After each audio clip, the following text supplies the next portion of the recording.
everybody. And Happy we're back. Friday. Happy Friday. I can't believe we're back on a live stream. It was kind of weird not having our Tuesday, Thursdays this week for the first time. Yeah. But we are back for Friday. Hey, everybody. It's September 6th, our first Friday of the month. And so we are going to do our live stream today. I thought today it might be kind of fun since I'm winding down on Snow Bear. And we're going to be doing a course on how to create an animated short. That was one of the big idea behind making Snow Bear was, hey, let's make a course on how to create an animated short. Well, let's create an animated short first. So that was several years ago. And we're finally finishing it up. And we're going to make a course out of the whole thing because we've pretty much recorded half of it. But I thought today, since we're winding down, just to give you a little taste of what you might get in that course, I thought I'd take one of my discarded story sketches and turn it into a little bit of into a background and just show you that process. But before that, we've got Dustin here, we've got Nick here, we got the whole gang, and I know we've got some stuff going on this weekend at creatureartteacher.com.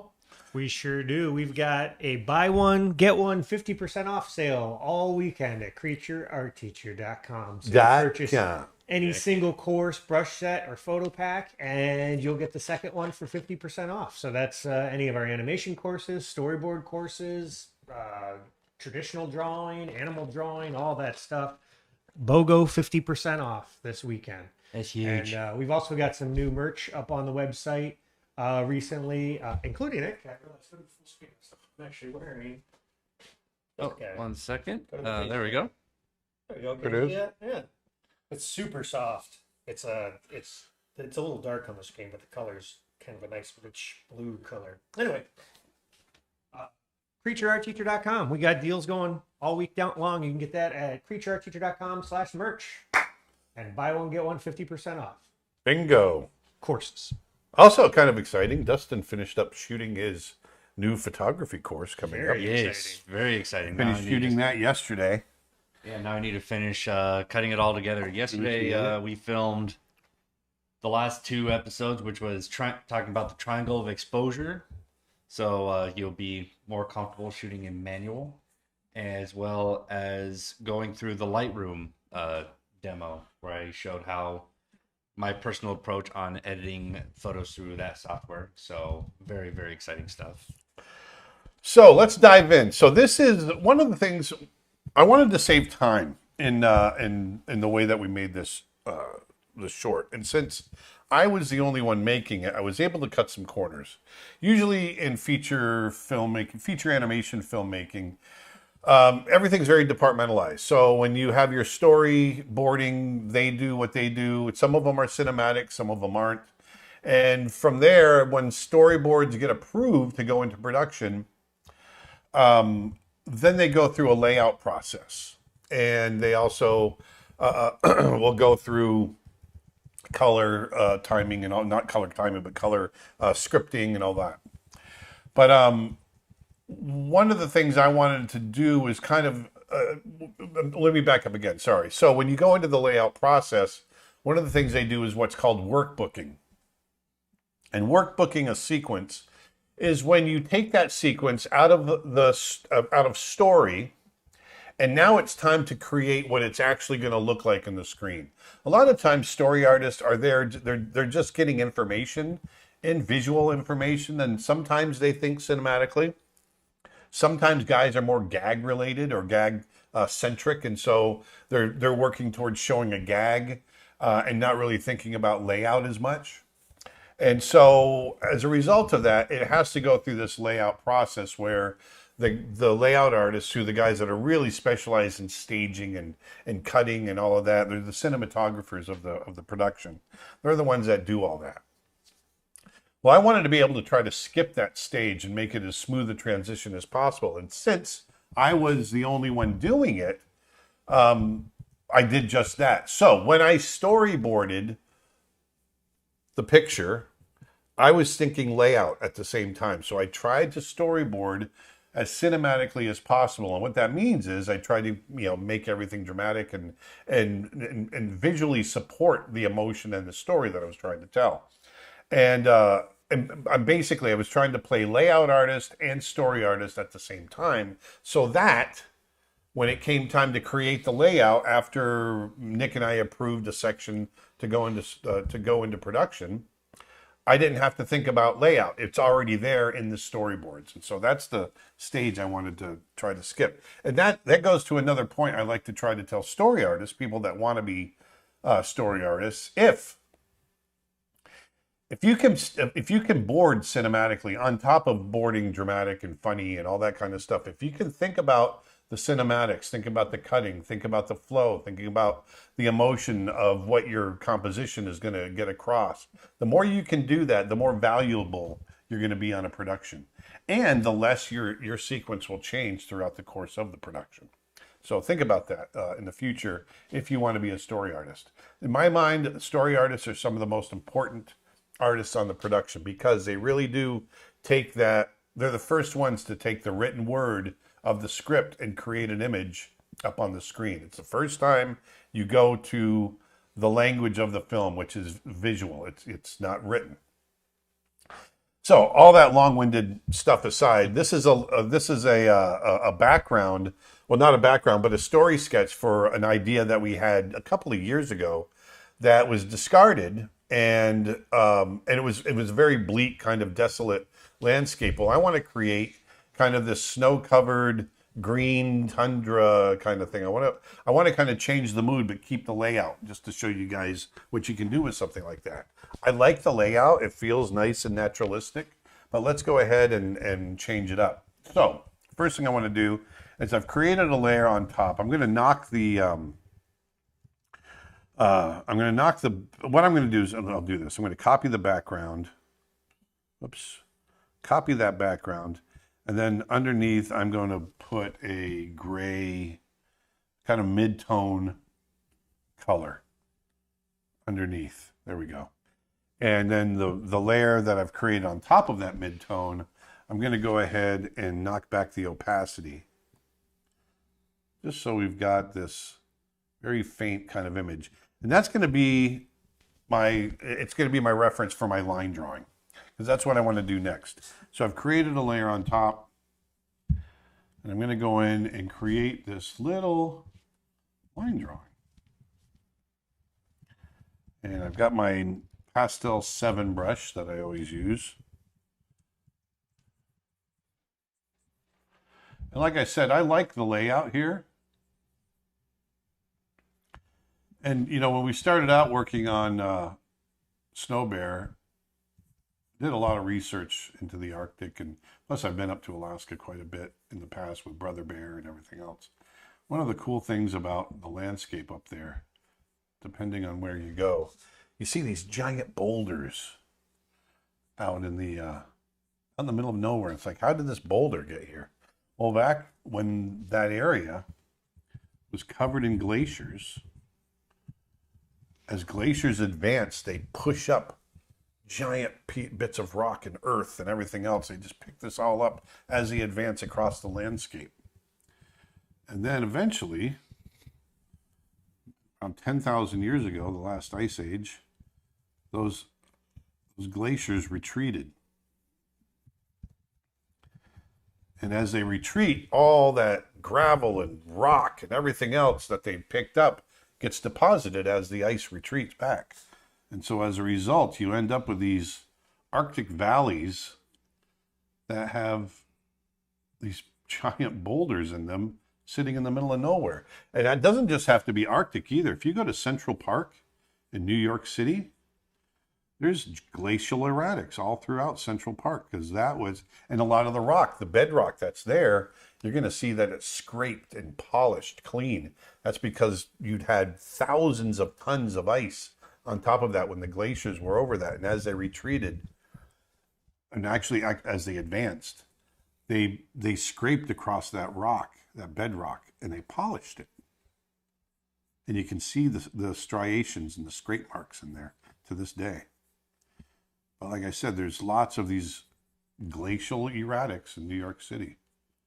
So that's what these are. These little rocks, these boulders that I'm drawing in here. A YouTube comment. It's been a year and a half since I started working as a professional in the animation industry. Thank you so much for the educational content. Oh, well, thank you. Thank you for saying so. I hope we were able to help you. That's definitely the intent. Got another YouTube question. I'm about to start my first year of animation school. Any advice for someone just starting out? Yeah, stay focused and I don't know if you're doing 2D or 3D or what you're doing, but listen to your instructors and really stay focused. Animation is very, very labor centric. There's a lot of work that goes into a relatively small payoff. There a lot of work goes into, here I created a 10-minute film that's taken me 3 years to make.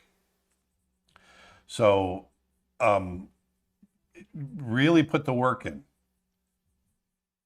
The sooner you can start doing that, the better you're going to be. The quicker you will grow. So what I'm doing here is I'm just drawing. For some reason, our Instagram stream went down. I'm going to try to fix it here in a second. Okay. I like having a fairly solid line drawing. Other people are a little different. They like to kind of find the image as they go. I like to kind of I like to create my images in stages. And the first stage being that drawing. I love drawing. And so for me, I'm finding the form and the language and all of that, visual language through that drawing. I didn't know you liked drawing. Yeah. I know, imagine that. And then once I have that set, and one of the great things about landscape is you can just be kind of abstract with it.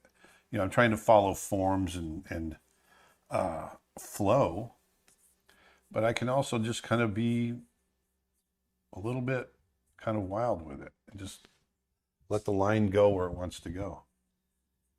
Fuzz Sleuth on YouTube asks, my art desk broke. Got any recommendations for art desks? And also, where do you get your animation paper? P.S. I love the lifetime membership. Oh, I'm glad. I get my animation paper from Cartoon Supplies. It's Cartoon Supplies, right? Cartoonsupplies.com, I think it is. They're out of Burbank, California. And you have any art desk recommendations? I don't. My art desk is a Disney desk.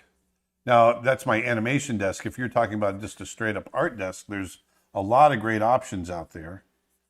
I don't know any specific brands off the top of my head that I would recommend, but something that's going to support the way that you like to sit, right? So I like to sit with my image almost vertical.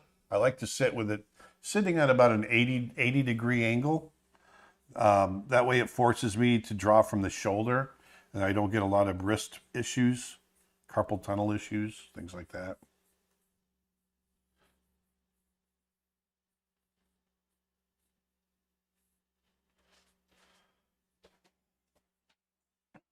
And then actually we should just fill them in on Snow Bear News. So Snow Bear News.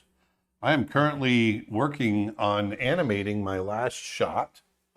That's coming along. We're really excited. We've gotten about about half. We've gotten about half of our music demoed in, and it's beautiful from Marlon Espino and Mark Mancina. Who have done the music for Moana. Well, actually, Bear. this week they are recording Moana 2. Yeah. Yeah. Yep. They are recording the score this week for Moana 2. So they've been so busy and so gracious to help us out. Yeah, in addition to Mufasa. Yeah, they did music for Mufasa. They're working on the live action Moana. Yeah, so they're super busy. So to get them to do Snow Bear it's amazing huge. That they managed to have the time to do it and said yes. For those just joining us, because we're back up on Instagram, I want to let you know that we're running a buy one, get one 50% off sale over at creatureartteacher.com. That's any single course, brush set, photo pack, or individual lesson. So go on over to creatureartteacher.com, pick something up. There's no promo code needed. You just add 2 items to your cart, and you'll get the second one on sale. Drinking my Diet Coke. Jelly Bellyfish Jelly Bellyfish. on YouTube asks, any advice on starting a story? I have the concept, the characters, but the beginning is where it's really baffling me. Well, what is it that you're trying to say with your story? That's usually a good place to, if you've got the concept, what do you want to get across in that story? What's the arc that you want to see your character go through? And a lot of times you start thinking about the opposite of where that character needs to go, and that's where you can start. In our case, we wanted a polar bear that finds a friend, that makes a friend, literally a snow bear in the Arctic.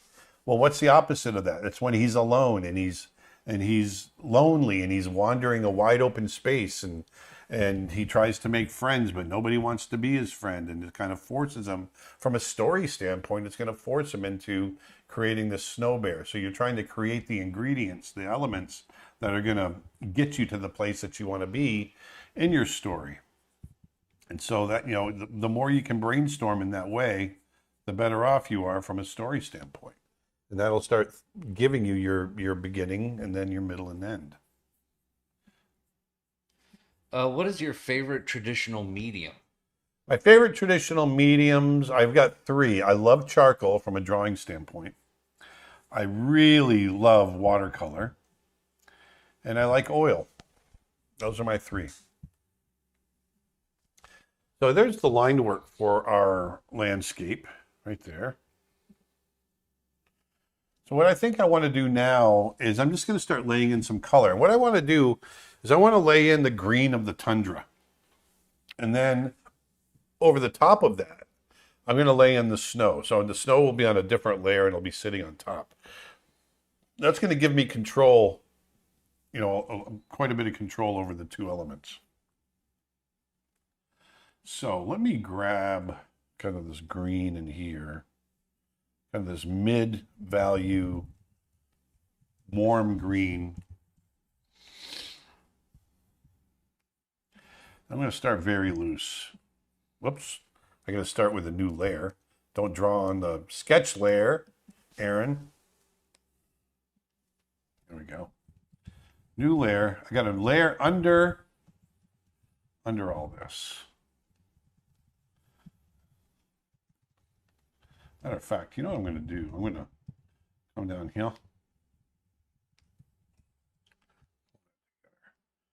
I'm just going to make a nice solid, just going to be solid green to start with, because then I can go in and start messing with it. Do you think an 11-inch iPad is large enough for Procreate Dreams? It depends on what you're comfortable with. I wouldn't go smaller. But yeah, I mean, if you're comfortable with drawing that small, then go for it. I personally have a hard time drawing that small just because my old eyes can't take it. You have the 13-inch, and if they made a bigger one... Yeah, if they made a bigger one, I would buy it. You hear that, Apple? Yeah. Yeah. By the way, speaking of bigger screens, I saw... That's great. Dom Carolla did a post the other day that he got to try out Wacom's new 32-inch. Oh, really? I didn't know they had a new 32. I didn't either. I don't think it's out yet. Oh. Ooh. So, at least assuming what he posted online was accurate. Unless that's a holdover from when they had the old 32? No, he said it was a new one. I mean, it was the whole thing. It wasn't like...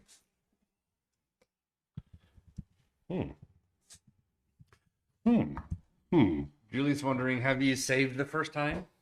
No, but the way I've got everything set up, it automatically saves, so I won't lose it. Thank you, Julia. Just watch everything crashes and all of a sudden Yeah, right. you lose all your saves. No, not the saves. So I'm just going to add some variation in here now that I'm going to lock that layer.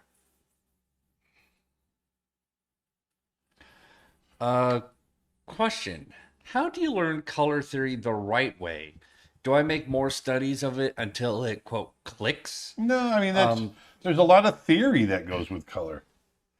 And we've got a course on our site on color that Ronnie teaches. And I teach a little bit of color theory in my lighting courses and my digital painting courses. The other half of the question is, how did you tackle this when you were starting? I worked with a lot of experienced artists, and so I learned a lot from them and listened, and I looked at the work that they were doing. And I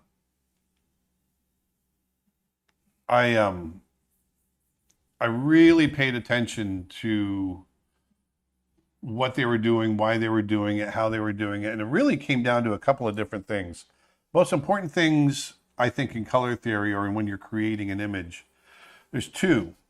Value, which is light and dark. Then there's hue, which is the actual color. Well, it's not two, it's several. Hue, which is the actual color that you're using. That to me is not the most important thing, though. The actual hue. I think you can get away with any kind of color you want to use as long as you pay attention to value and then temperature. And another big part is saturation. So when you understanding grays, because most of the world around us, it's not very often that we see things in really saturated color.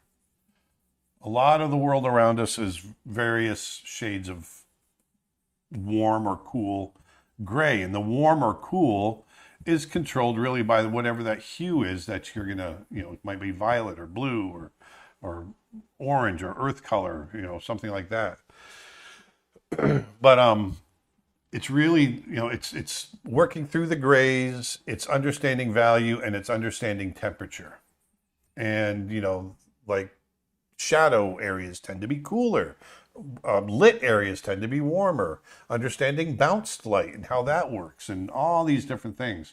There's a lot that goes into it, but the more you do it, the more it'll start making common sense to you. And that's what happened with me.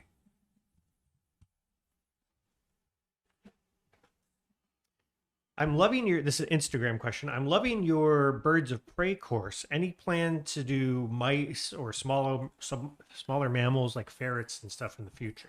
Yes. So I plan on doing a fair number of new courses in the next year or so. Now that I'm kind of wrapping up on Snow Bear, I basically took a couple of year hiatus from making new courses, with the exception of like the Procreate Dreams course and one or two others I can't think of right now.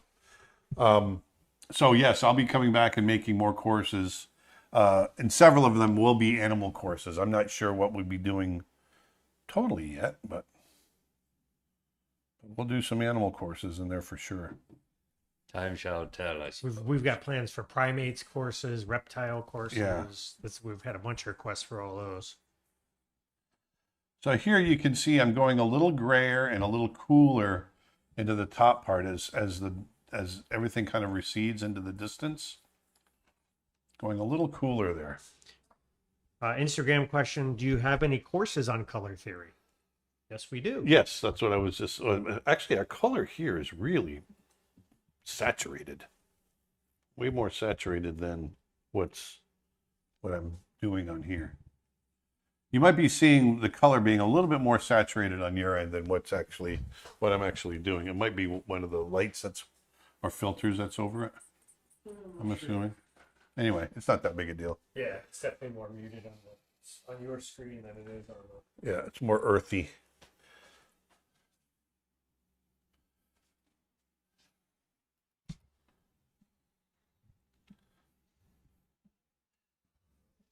So I'm just laying in this base color, and I'm going to create a new layer on top and create a clipping mask out of that. And I think I'm going to set this to multiply. Oops, that's color burn. I want multiply. Hi, Aaron. Sometimes I study animation by importing clips from animated movies into my animation software, and I notice that sometimes characters are on twos, yet it doesn't look like 12 frames per second. How is that done? It really depends on, it comes down to how fast a character is moving. So if a character is moving slowly, you can get it to play on twos and it'll be really close to looking like it's on ones. If a character is just walking and that sort of thing.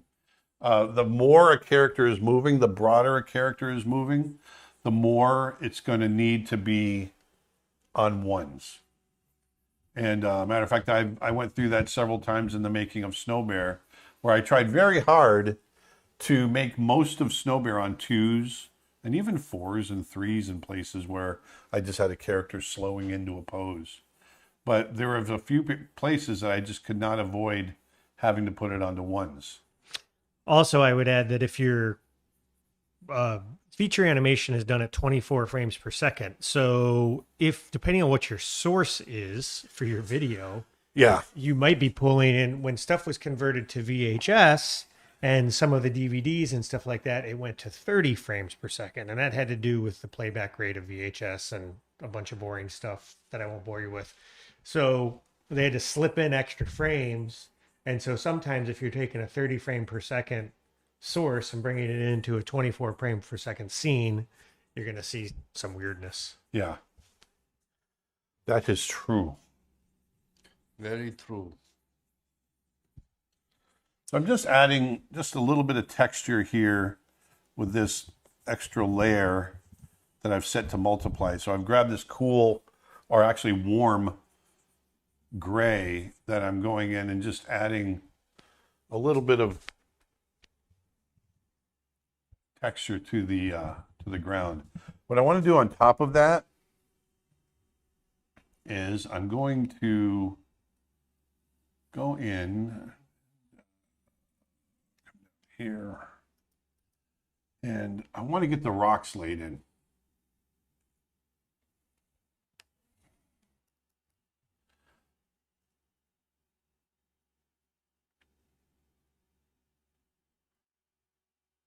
Now they're going to be on their own layer. There goes my vacuum. You can hear my vacuum in the background. Instagram question. Hey, Aaron, I just started your character design course and I've been drawing along with the expressions you made. Is it okay if I add it to my daily art journey reel series? Of course, I'll tag you and link to your course. Yes, please do. Absolutely. Thank you.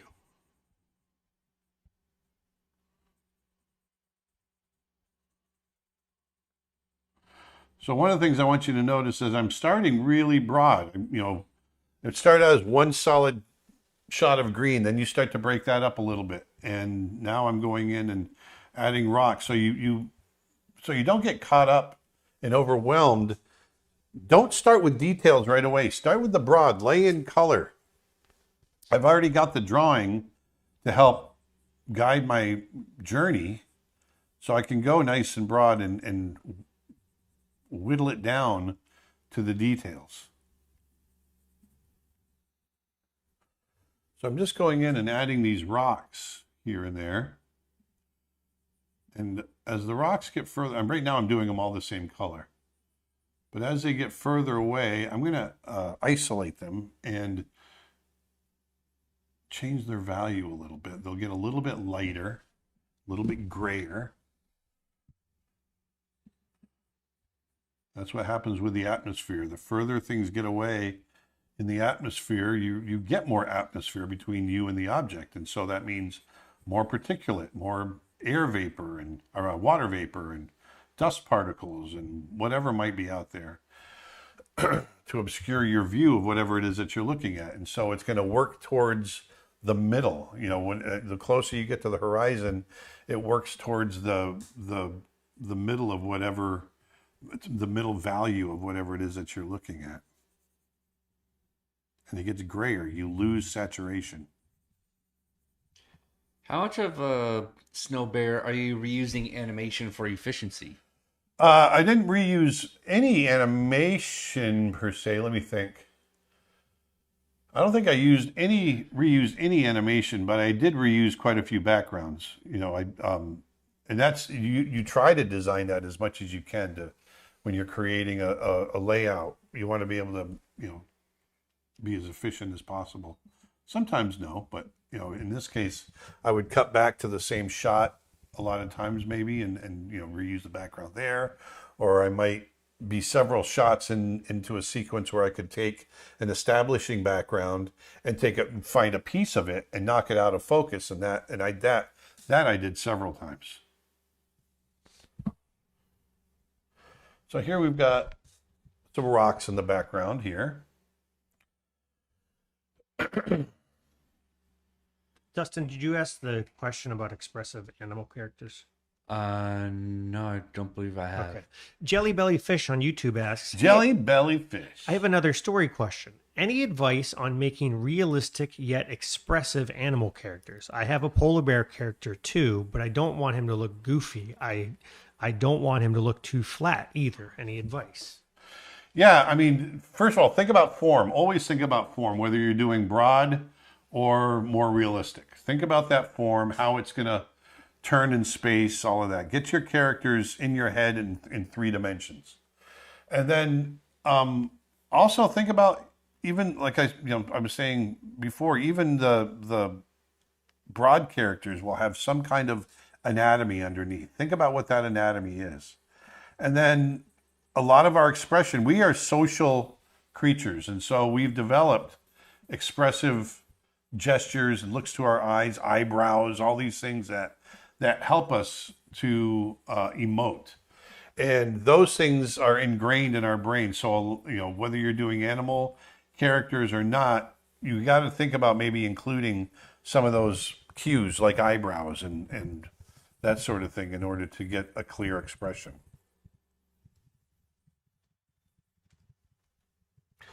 All right, so before I go much further, I want to just roughly lay in where I think that snow might go. Now, I want to add more snow. I want it to be a little bit more of a winter wonderland than what is in the rough, which is under here, right there. So that's where we started. I want something much more, not nearly as bleak as that. So what I'm going to do, I'm going to create a layer on top of all of these, on top of the rocks, but under the drawing layer. And I think, let me see here. I'm going to grab kind of this mid-tone, not mid-tone, but not totally white. Up in here. I want to be able to go brighter with it, but I want it to be brighter than the surrounding area, so it's going to look like snow. So, but I don't want it to be too bright because then I won't be able to show any kind of form to it. So I want to be able to have highlights and shadows and that sort of thing. So I want to make sure that I kind of start in a, oops, let's do this. There we go. I want to make sure I start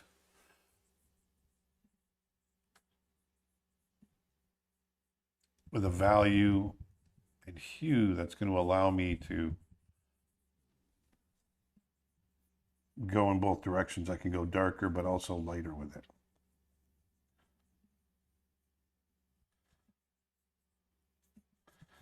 Now I'm going to think about the snow kind of blowing from the left. Just going to think about that. And the fun part of this is I can be really kind of sporadic with it. Blowing the snow from the left.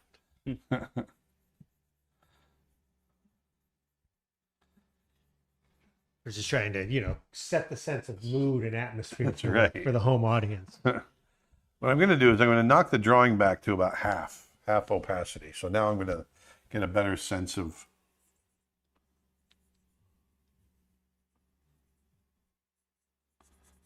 everything here.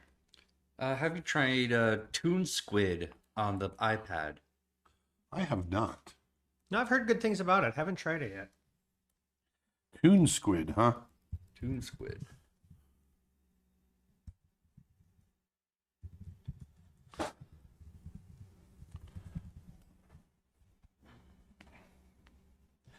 Will you be doing 5.1 mix for Snow Bear? And I noticed that Snow Bear is completely without dialogue, which is brilliant because audience needs to use its eyes to see what happens. Well, I also didn't want to go through the dubbing process. I wanted it to be able to play all over the world and not have to worry about language. And as far as surround sound mix, yes. The answer to that is yes. Yes. In fact, we're having the sound mixed at Skywalker Sound. So It's going to be good, baby. It's going to be good. It's going to be fantastic. that's part of the reason we're running the 2 best deals of all time at creatureartteacher.com. In fact, right now, for those that don't know, we've got 2 great deals going on. We've got our... Do you have 2 great deals that go great together. Yep. We've got our animation mega bundle, which gets you over $500 worth of courses for less than $50. And we've also now got our lifetime premium membership. We've added a few more of these based on popular requests, but they're still very close to selling out. And we also recently added a buy now, pay later option on that. So if you want to spread the payment out for the lifetime membership, you've got an opportunity to do that now. That really is the deal of a lifetime. It gets you everything on the website, all of our courses, all of our brushes, all of our photo packs, everything on there now, plus everything we come out with forever. It also gets you access to our online live events, our members only streams, all kinds of stuff. So both of those products are helping us pay for the post-production on Snow Bear, including our score and our mixing and all of that. And did you talk about the brush pack that you're using, Aaron? No, I didn't, because I You haven't started quite using it yet? I really haven't started using it yet, Let me but know I when will you do. be. I've got a brush pack that I created specifically for, Arctic tundra, and I'm going to get into some of that a little bit.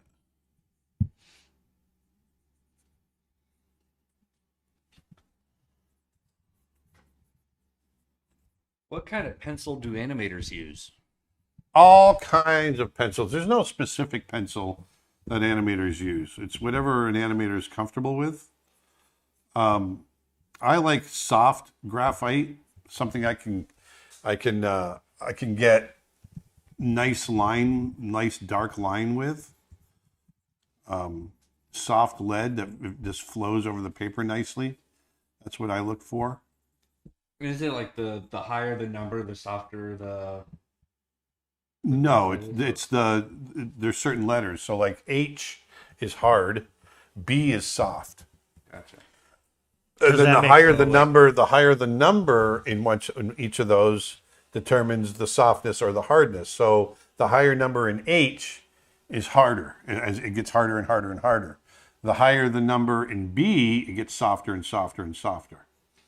So, like, what would you... So, Like I use a 10B. It's called a Mitsubishi Hayuni pencil, and it's a 10B, so it's very soft, very velvety. Well, the very common pencil for like school students that That's 2B. that's a 2H 2B. pencil. Or, no, it's a HB, right? 2B is the usual. That's the classic school pencil, because the joke was always 2B or not 2B in school. Oh, I don't remember it being 2B. I thought it was like HB or H.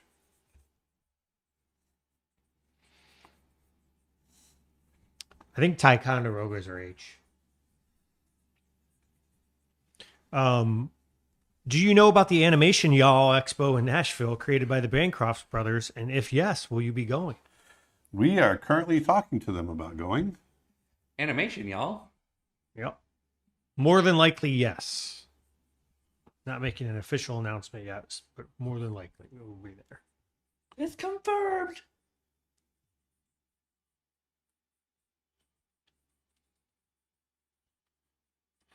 Do you still practice art fundamentals every day, even if you have a job, or do you prefer practicing on weekends instead to further hone your skills? I don't really practice that much anymore. I just do. And so the practice comes with doing. And the fundamentals are in everything that I do. So I'm always thinking about fundamentals.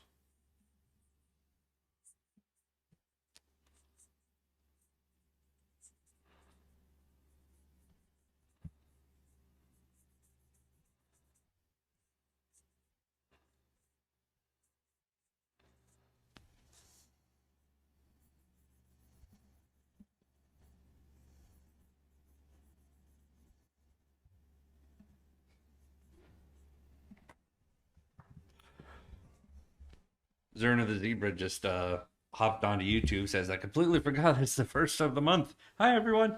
Hello. Hello, Zerna.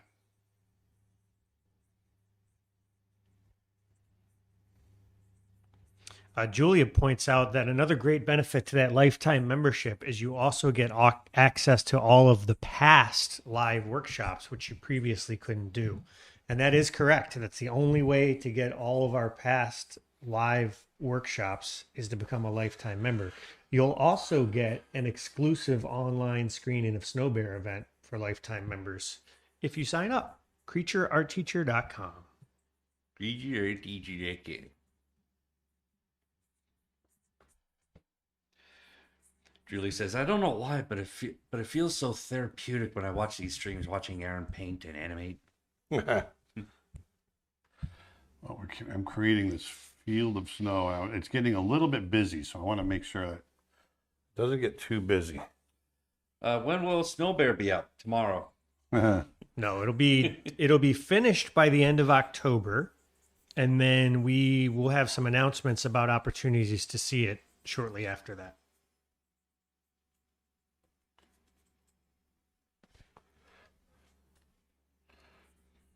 Thoughts about iClone animation software? Never used it. I've never heard of it.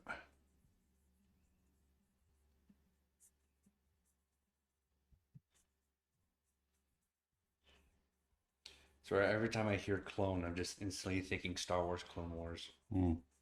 Nerd!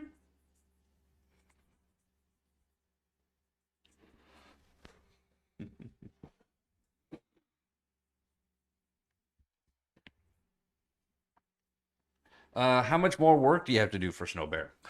Probably about, on the visual side of things, I've probably got 2 weeks worth of work left. But then, we're not actually, because the guys that we're working with are also working on other films. We have to get scheduled for a lot of the post-production. So the music is going to be finished hopefully in the next few weeks as far as the demos go. And then we're going to record it the first week of October. And then the post-production, sound design, sound mixing, all of that will be done at the end of October. And then when that's finished, we'll be done. I'm hoping to have all the visuals done by the middle of September.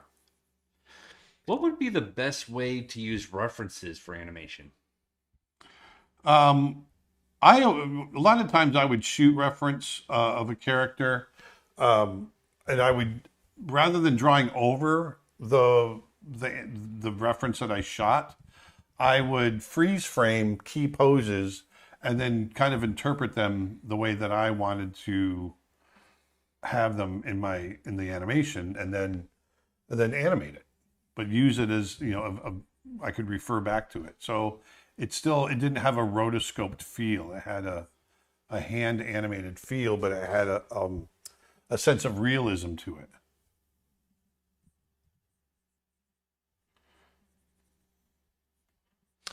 Weeping Sheep on Instagram says, good afternoon from the Ringling College of Art and Design campus.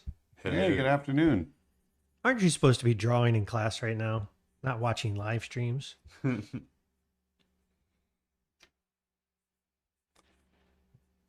to school!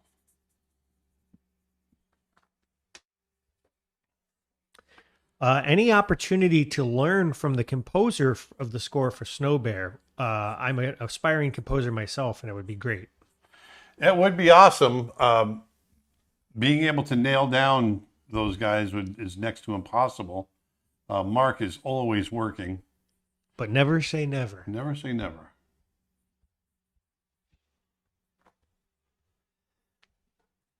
Is the team still planning a trip to England? If so, when are the dates? We have no dates yet, but we will be in England next year at some point. Off to England then.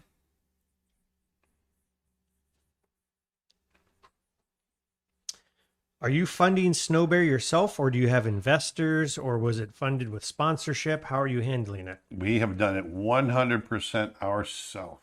Funded by you guys, actually.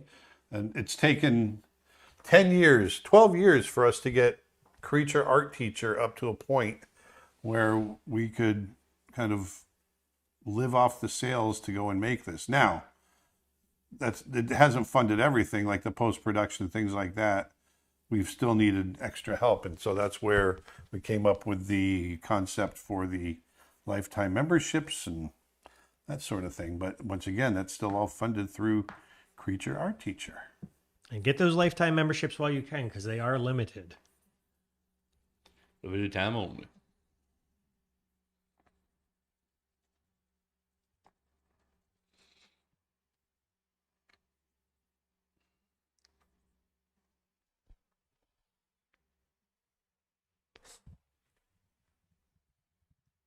Have you ever studied scientific illustrations? I haven't studied it. I've thought about it. At one time, it was something that I considered going into. But it also helps to have a somewhat of a medical degree for that to go along with your art degree. And I wasn't prepared to go through all of that schooling. But it was something I considered before I found out about animation. Silverdale comments, next animation short, Sand Penguin. We do want to do more animation after this, for sure. Absolutely. So just because the Snow Bear member streams are coming to an end, that is not the end of our members only streams. So we were taking a little bit of a break so Aaron can finish up the last couple shots, the ones that we can't share publicly.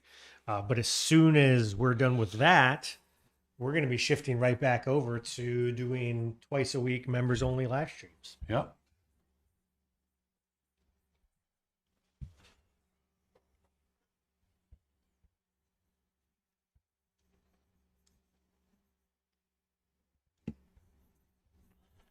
Once again, I'm just laying in this snow, all flat color, on its own layer. And then I'm going to go in, we'll be able to model it and have some fun with it because it's on its own layer. Ryan Berger asks, in the future, is there an opportunity for collaboration with artists in the community? I am an FX animator, wink, wink. I want to play. We'll see. I mean, right now we're still trying to figure out how to do our next round of short films, and we've talked about some kind of participation in it with it. Stay tuned. We're not sure yet. What will the runtime for Snow Bear be? 10 minutes, and right now the image runtime, with a little bit of end card and that sort of thing, is 10 minutes and 26 seconds. It'll probably be, by the time credits are in there, just about 11 minutes or just shy of 11 minutes. Probably 11 minutes with credits. Yeah.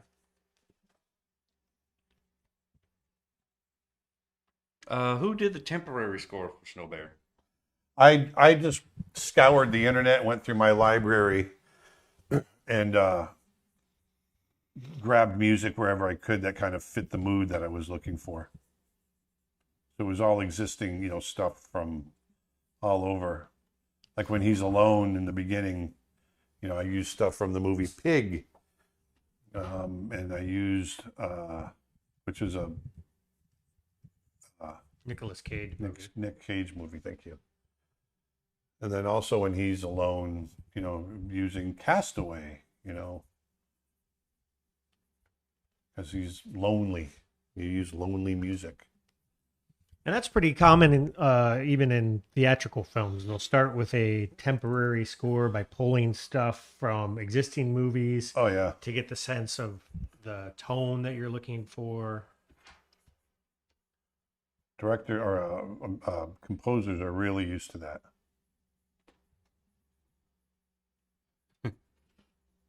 Should get Hans Zimmer to do the score, says Matt Pugh. Oh, yeah, that wouldn't cost anything. I'm happy. Most likely. To be honest, no, I'll stick with Mark Mancina. Yeah, actually, Mark has been great. Mark used to be Hans Zimmer's assistant. Yep. I just picture also the snow bear sounding like coming from Dune.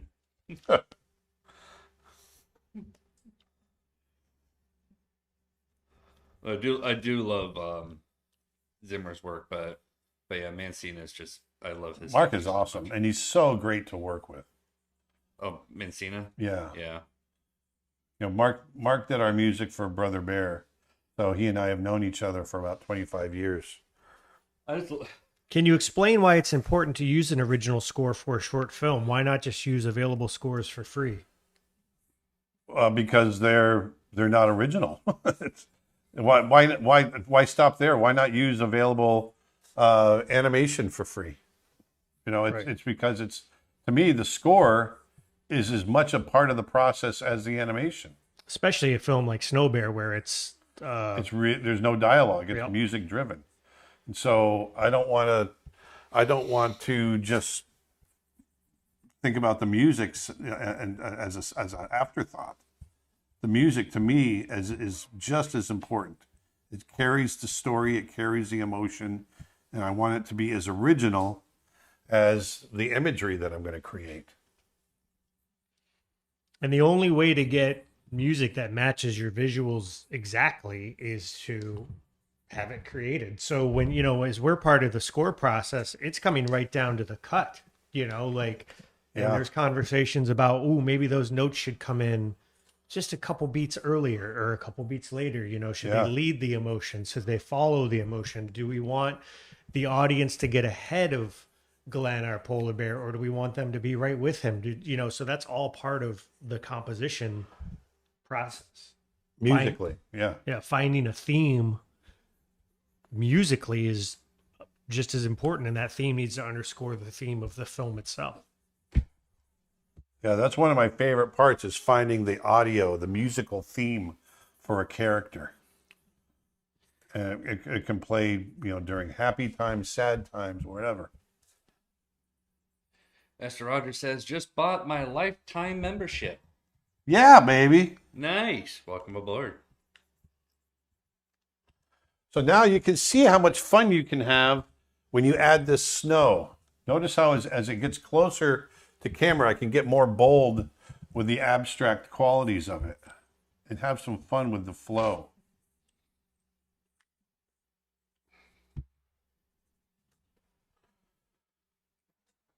Whoops.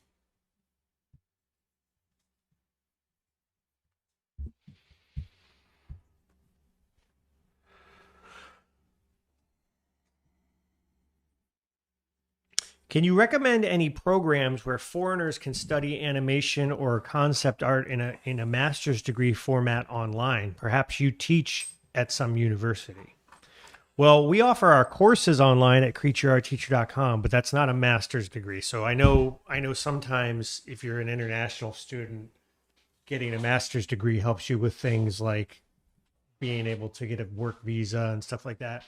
There's a few programs online that offer masters. I think SCAD might have a master's program now, but I'm not certain on that. SCAD. Savannah College of Art and Design. Do you know of any, Aaron? I don't. I'm so out of touch with the college world, man. College world, man. Crazy, man.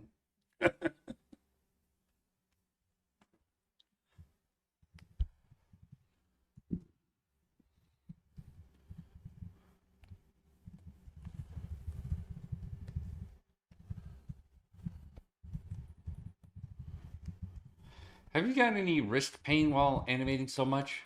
No, and that's what I was saying earlier. I don't get wrist pain because I tend to draw straight up and down, not straight up, but like at about an 80-degree angle. And I do that purposely because first of all, it keeps my back straight. I'm not hunched over. And I tend to draw from the shoulder here, not from the wrist. I'm 56 and I've never had any kind of carpal tunnel issue at all. Whereas I've seen kids half my age go through carpal tunnel issues because of the way they draw. And so I'm always recommending, drawing from the shoulder as much as possible, because it'll save your wrists. Yeah, go to the full screen. I'm going to move your webcam around so people can see that. You're going to get a little dizzy. I apologize. Woo. Yeah, but you can see how straight up and down it is. It's like I said, it's about an 80-degree angle. Yeah, that's more vertical. Sorry, I had the camera tilted a little bit. And so the more I can do that, the better off my wrists are. You can go back to the desk, Preston. Guess who just hopped into the YouTube? Dave. Dave. Was it? Yes. Dave. Says evening, chaps. It looks more 79 degrees from here. So, Dave, I just saw your message on WhatsApp like just a little while ago. Sorry. I don't have an alert on my WhatsApp, so I miss it sometimes. But yes, we are getting very close, and it feels great. And David's asking, is he wearing pants this week? No, I decided not to. No pants. No pants, just boxes.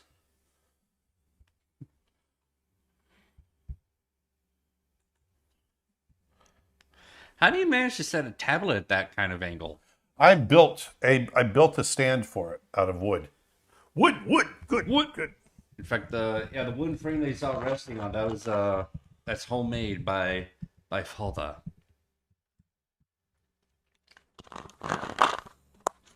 So now what I want to do, create another layer on top of this background mountain layer. And I want to have some snow in the distance on that. Instagram comment. I have one of those tablets without the screen connected to my desktop, and I hate the lack of hand-eye coordination. Yeah, it's tough. I don't like it either. One key to that, and Aaron did a video on how to use those effectively, and one of the things you talked about is making sure that your pen tablet and your monitor are aligned, so they're straight up and down. So you don't want to have the pen tablet like at an angle and the monitor straight up and down, and then you're because the angles don't match and it screws with your brain.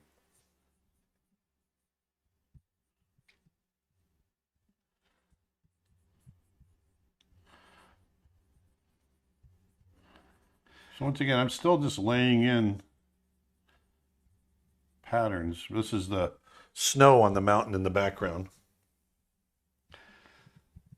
Someone on YouTube writes, I purchased a lot of your tutorials from Creature Art Teacher. Never regretted my decision. Thank you, Aaron, for making them affordable. I've never regretted making them.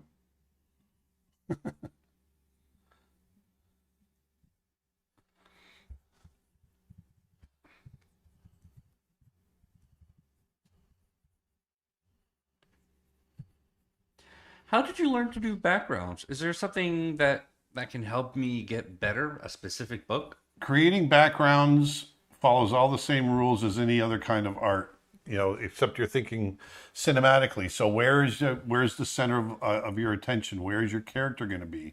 What is it? What's the emotion? What's the idea, the story point you're trying to get across? Well, all these are different elements that you want to take into account. So there's that. But then there's just also good composition, good painting, good temperature, color temperature and value and lighting and abstract design and all these different things. These are all things that you want to think about when you're thinking about background painting, which goes hand in hand with the layout. Layout is really, you're setting up, especially from a story standpoint, what it is you're trying to say. What is it, man? No, but what is it? What are you trying to say emotionally from shot to shot? You might want to have, you might have a shot where the emphasis is that this is an empty landscape. So you want to have, a big empty landscape and maybe a tiny little character to show how small they are in this world. Maybe you want it to feel oppressive. So you put the horizon down low and you put your character there and there's heavy clouds or something. There's all kinds of different things that you can do. But you always want to think about what is the story point? What is it you're trying to say with this shot.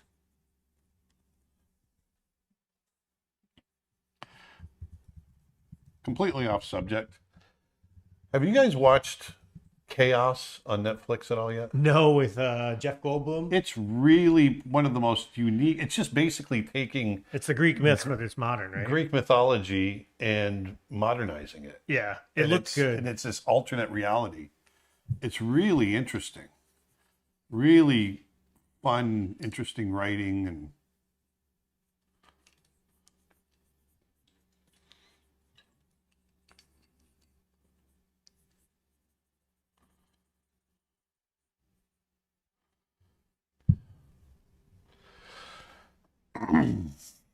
Want to let people know that are just joining us, we're running a buy one, get one 50% off sale this weekend at creatureartteacher.com. That's any single course, brush set, or photo pack. Buy one, get a second one 50% off. There's no code needed for that. You just add the items to your cart and you'll instantly get the discount. Do it.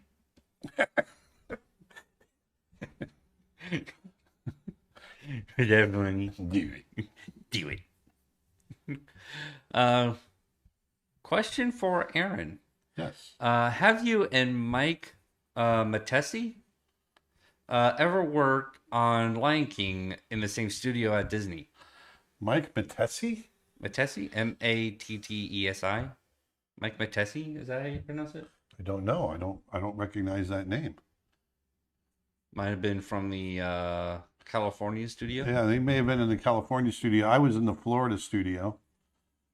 In the Florida studio, some of the hyenas were supervised there.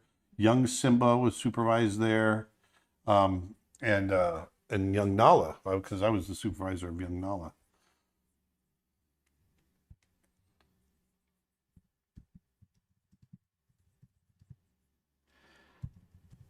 Mike Matesi's the one who does the force drawing books. We know him. We've met him. But I don't remember what he did at Disney specifically. Aaron, can you please make an animation for sea creatures, reefs, mermaids, and Procreate Dreams with streams like Snow Bear for members? Sure. It will take it into account. We'll just put a pin in it. It definitely sounds like a fun idea. It does. Some marine biology with a little bit of fantasy. I'll turn off the drawing layer. Now we've got just color.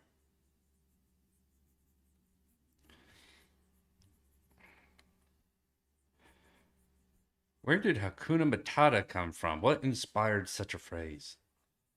Well, it's Swahili. And they did their research in Kenya and learned the Swahili phrase. Hakuna Matata. Whoops. I was on the wrong layer there.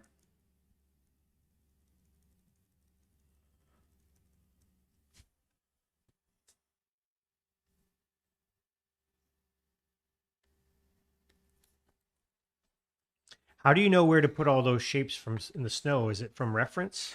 No, it's not from reference. I've used reference in the past to see how it lays in, just to get a sense of how the snow works that way. But this is all just, I'm looking at it, trying to get it to flow visually. And so I'm just kind of making it up as I go. Which is better, Procreate Dreams or TV Paint? Well, they're completely different. They're different platforms. Two different platforms. One is for iPad, one is for PC or for personal computer, I guess. Yep. And which is PC. But computer or tablet. Or yeah, iPad. so it just depends on what your preferences are. They're completely different. They both, the end result is animation, and there's great qualities with both. One of the great qualities with Procreate Dreams is its price point.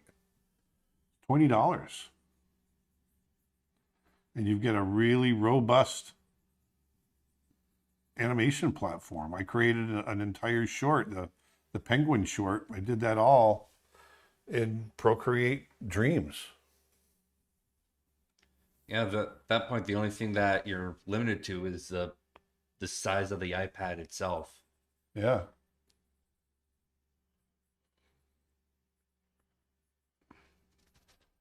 Okay, so now I've got this all roughed in, and I want to go ahead and start modeling now. I want to get some texture into the tundra. How are we doing on time? Okay, we're only an hour in, so in an hour I've been able to kind of rough out this layout, this background. So now what I want to do is I want to start adding some texture to some of this tundra, and I've got some already done up here. I'm going to grab a little bit of color.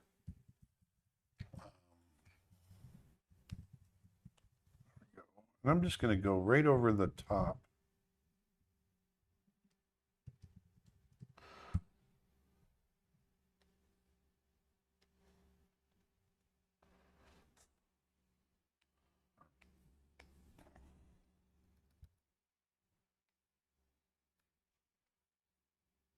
I just want to start creating these shapes. One of the things about the tundra is it tends to be very wet and spongy. If you've ever walked across the tundra, it's bumpy and lumpy and spongy, and so I want to create these kind of lumpy shapes.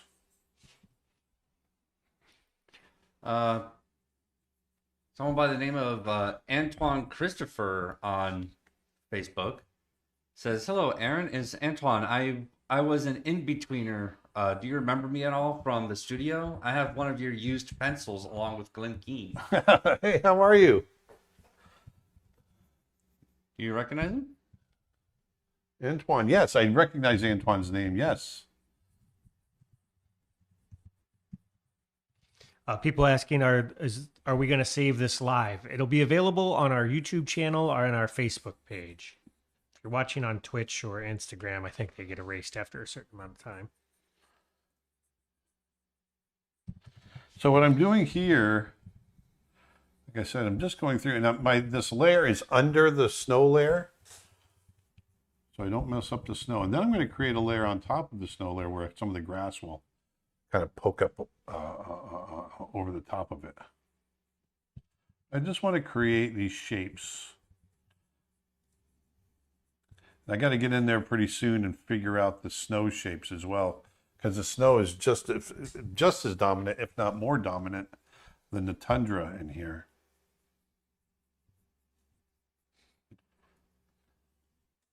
Lilo Roche on Facebook says, "This is rough.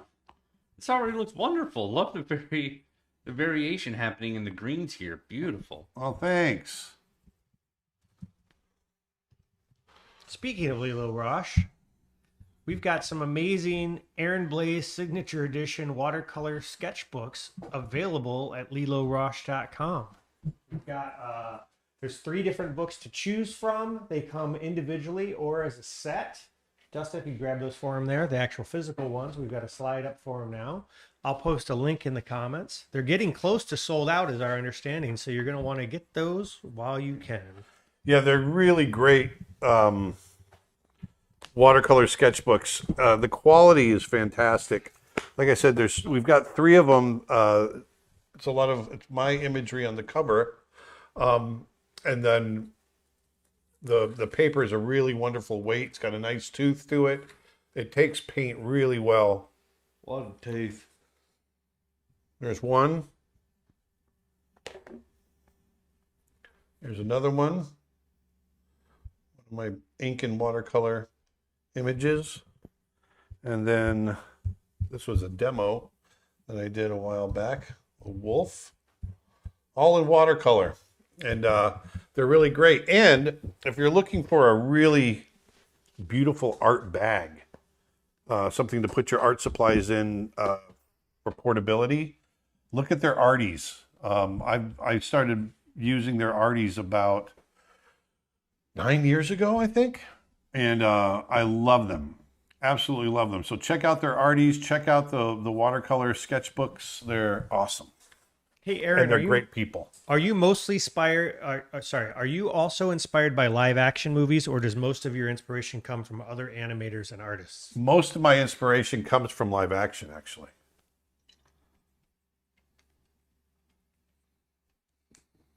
To be honest, to sound like a grouchy old man, there's not a lot of animated stuff that I'm seeing nowadays that's really kind of catching me and stopping me. There's some, but not a lot. I get a lot of my inspiration from live action. Yeah, I think the last animated feature that blew me away was Klaus. Yeah. Klaus, Wolfwalkers. Yeah. The Boy and the Heron I really loved. Yeah, that one was fun. Yeah, Boy and the Heron is definitely one of those things where, like, if you're not paying attention, you can get lost in the story real quick. Yeah. Miyazaki, there's definitely a unique storytelling style there. Yeah. That's hard to follow sometimes, but it's unique. That's what I love about it, and it's Well, one of the things visually stunning.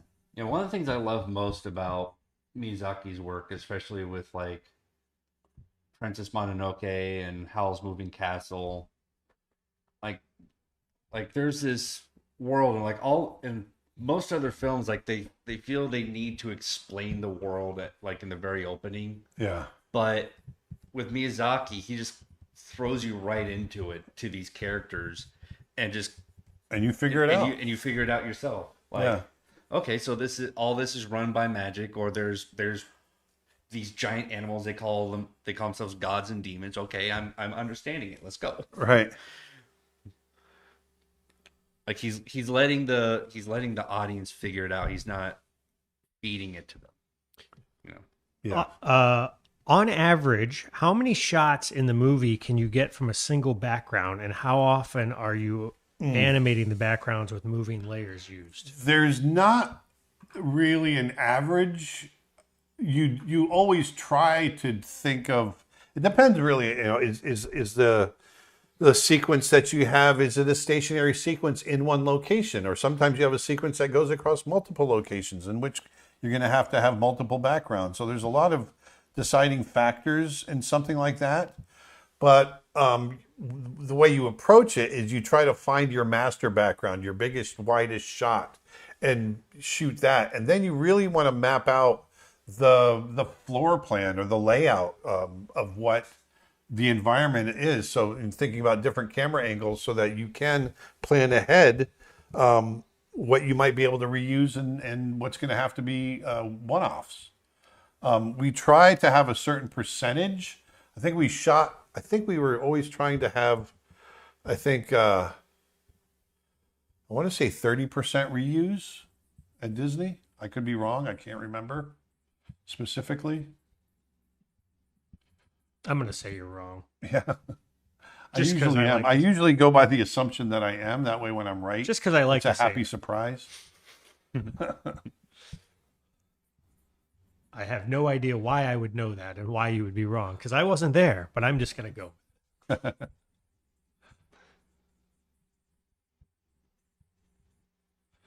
So I've got a clipping mask over the snow. So I'm only painting where there's snow. So if I go over the tundra, it's not putting any kind of color there. And I'm thinking about the light coming from the left as well. So I'm putting this little embankment right here in shadow, trying to get and just building in kind of some texture into this snow here.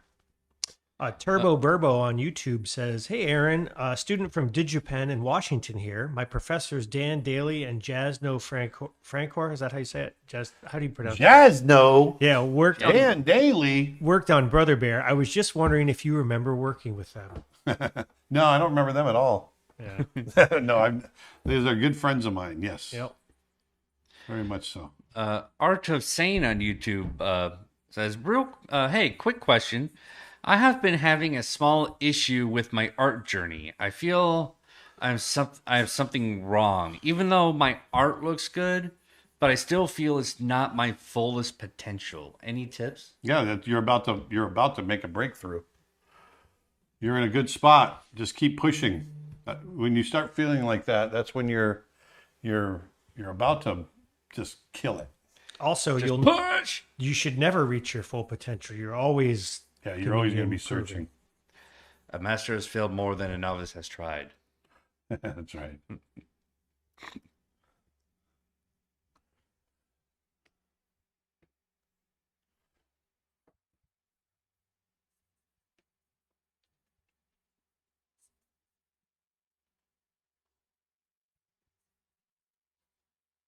Why are you painting in Photoshop on multiply settings for the brush? Because it uses the color underneath as well, and I like it doing that. In this case, it does. It's not. I know it's flat color, but I just like it's using that color underneath and making it part of it. It unifies it. It harmonizes. Harmony.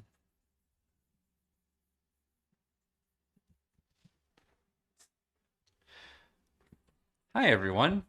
Hello. In a storyboard, do the panels turn to keyframes in animation?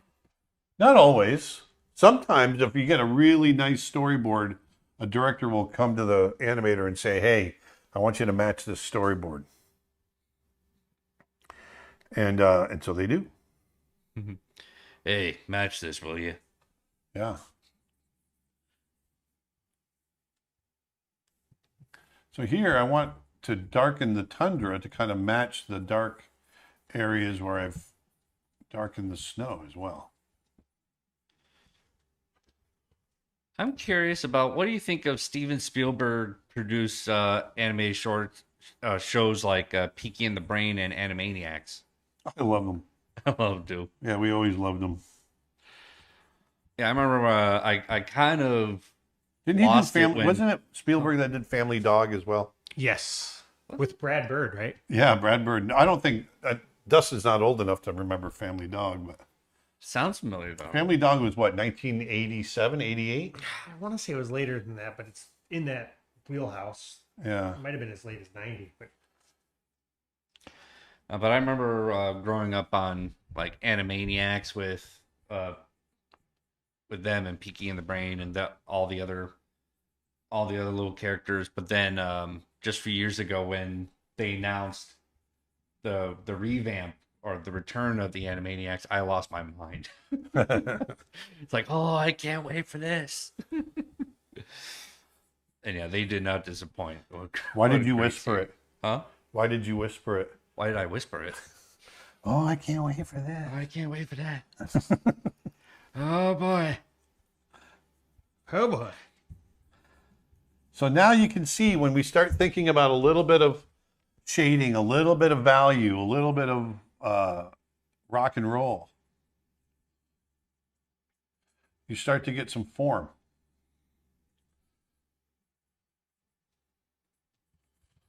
I'm a little bit country. I'm a little bit rock and roll. Someone asked, is this Photoshop you're using? Yes, This it is. is Photoshop. And then someone else asked, do you ever do your storyboards in TV Paint? I don't. Not because it's a bad idea. It's just before I started using TV Paint, I was doing storyboards in Photoshop, and I'm just comfortable with that. Now, what he will do is he'll just bring his storyboards right into TV Paint. I will do and that, yeah. Drop them on the timeline for timing. Yes, So- that's true.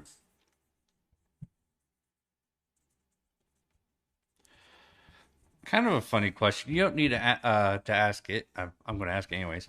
How is Aaron relieved he doesn't need to use and learn all new CGI 3D softwares for animation? I'm Looks very like a pain in the head. Yeah, that makes me happy. I'm not good at that kind of thing. I mean, once I get rolling, and you know, it's like anything else. TV Paint was very daunting for me at first, but once you use it enough, after 2 years of 2.5 years of making a film, I feel really comfortable with it. And there's still aspects of TV Paint that I haven't really used a whole lot of. That. Yeah, there was something really recently we were like, oh, I wish we had known that at the beginning of the movie. Yeah. The Anim brush and things Well, like there was that. a shadow thing too, right? Yeah. I remember years back when we worked And at that color is really different than what I'm. It's not terrible what they're seeing, but it's It's very a little more saturated. Yeah. But you know what? What they're seeing, what you're seeing there, Aaron, isn't even 100% of what they're seeing because OBS compresses it, and then when it goes out on whatever streaming platform, it gets compressed. probably even worse. Then you think? It could be closer to what you're doing. Each platform has a slightly different color profile. There's. How does it look where it's coming up for you, Dustin? it's coming out okay. I mean, it looks close on YouTube. It looks closer to what I'm seeing in OBS. Oh, okay, good. At least it's not worse. No, it's not. So I'm just going through and adding texture to that tundra. 2D tundra. Tundra. Now I remember trying to build up a 3D model when we were at a digital domain, and because we had some extra licenses for Maya that some of us artists could use just to pass the time, and I probably spent a couple of hours on a single block, and all I could make out of it after those hours was a block with wings. Yeah. Have you ever drawn anything in Microsoft Paint? Microsoft Paint? No. Okay, so I just had somebody who just suggested this would be a fun idea for a future video. We should get you on an old Windows computer. I've never even used Windows. Well, we can either do Windows or we can do an old Macintosh and you can do Mac Paint. But basically, you get no pressure sensitivity and you get no layer opacity. It's just flat color. I don't even know if you get layers. So I think it's just all a single layer, no adds or removals. It's all like well, let's just see what you can draw without. Well, it's be like drawing on paper, but it's all. And you have to do it all on a mouse, or at least on an early pad. It's like an Etch-a-Sketch. Yeah. Which we still want to do. Yeah, we've got some plans. Have you ever created textures for 3D art? Yeah. Yeah, I did that at Disney.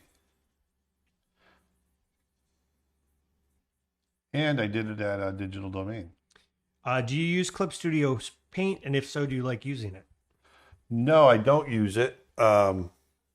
I don't think I've used it. We installed it and then we didn't use it for some. We were gonna do a video on it. We didn't. Not that I don't like it. I just haven't used it. You've used Krita. You like? Yeah, I like Krita.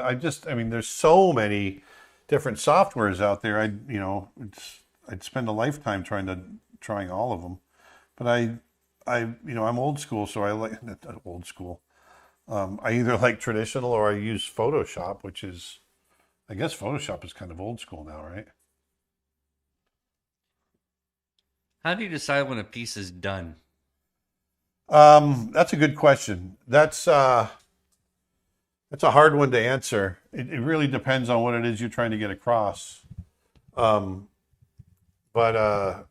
you'll just know it. I mean, yes, there's a danger of overworking a piece. But yeah, you just kind of feel it. I want to simplify some of these areas in here. Julie's wondering, so when are we starting the member streams again? The end of October?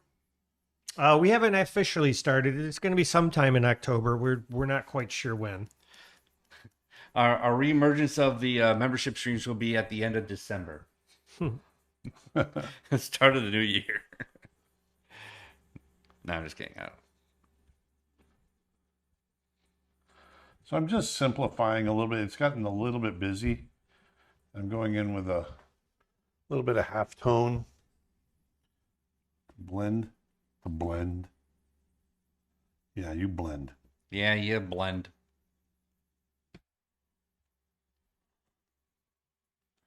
Name that movie. I know it. I know you Does know. Nick know it?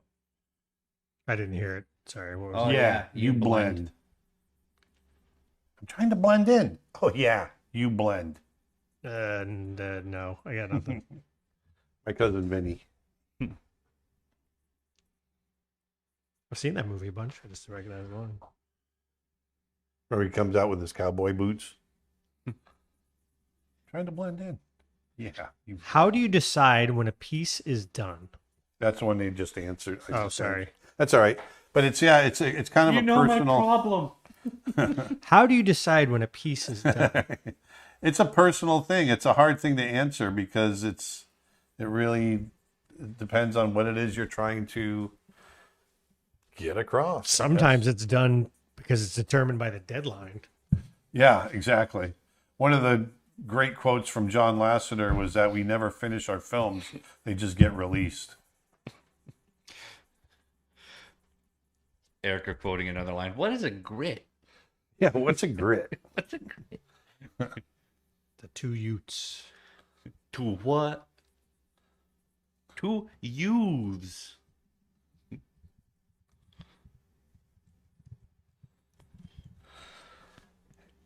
Erica's sitting in some cloudy weather today.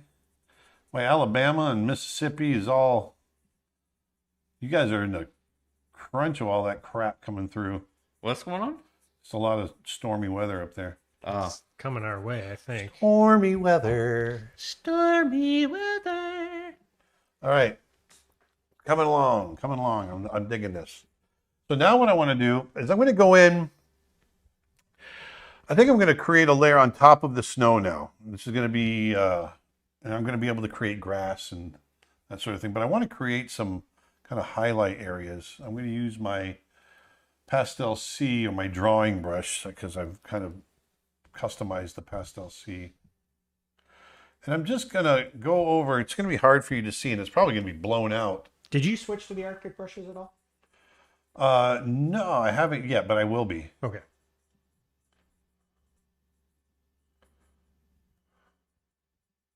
By the way, if you're whatever. Well, this actually the drawing brush I'm doing because this is a refined version of the Pastel C. This is in the Arctic brush set. Okay, cool. So we got a slide for our Arctic brush set, Dustin. Yes.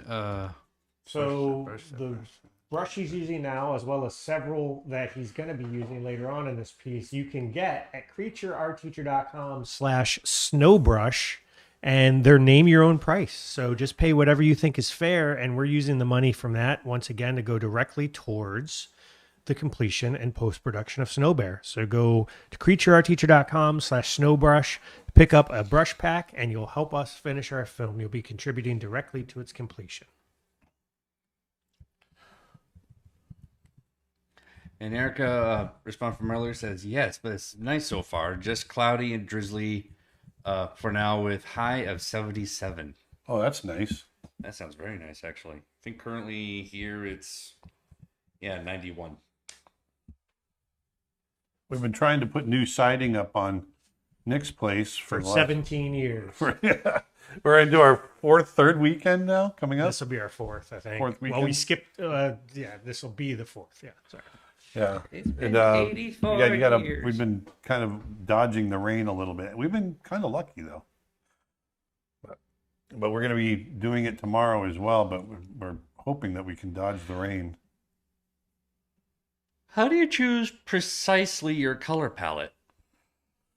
I think there's a lot of things I think about. There's the environment. Is it warm? Is it cool? Is it dark? Is it high key, low key? How saturated? There's a lot of different things.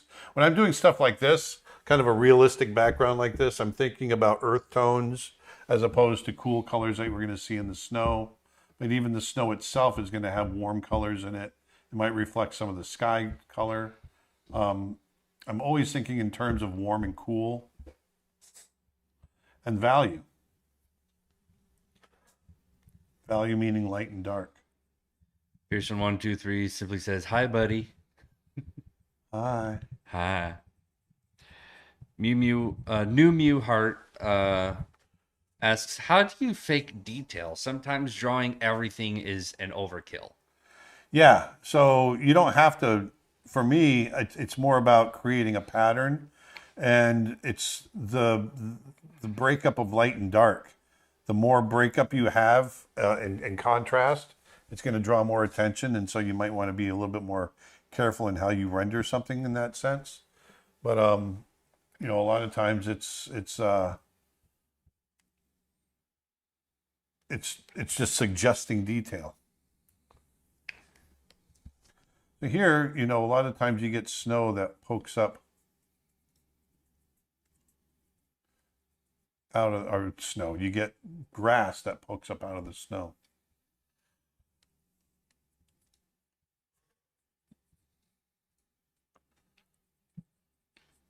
Which Disney animated movie from before your time has your favorite style? Oh, Bambi. I always talk about Bambi. Everyone asks me, what's your favorite Disney film? And it's always been Bambi. I love Bambi. As far as style goes, I always did like Sleeping Beauty. Yeah. That mosaic kind of feel. What's the description? Anyways. All right, so I'm starting to get a little bit of detail in there. I'm going to jump back and forth now. I'm going to jump into trying to get a little bit brighter snow details. Dragon Traveler on Instagram says, "Greetings from Italy. I need to go home. It's a pleasure to see you drawing and answering. Please keep drawing and inspiring us. I'm not good with English, but I just wanted to say thank you." Thank you. Thank you for saying so.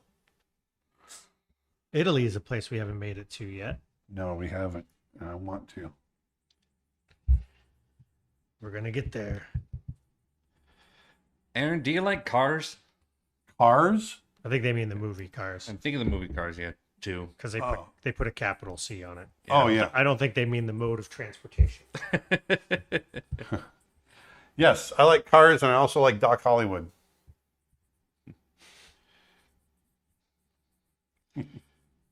Yeah. Passive aggressive. Yep.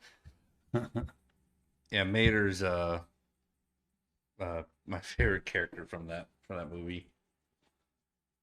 I don't think you're in the minority on that one, since they've done like a gajillion Mater spinoffs. Oh, of course.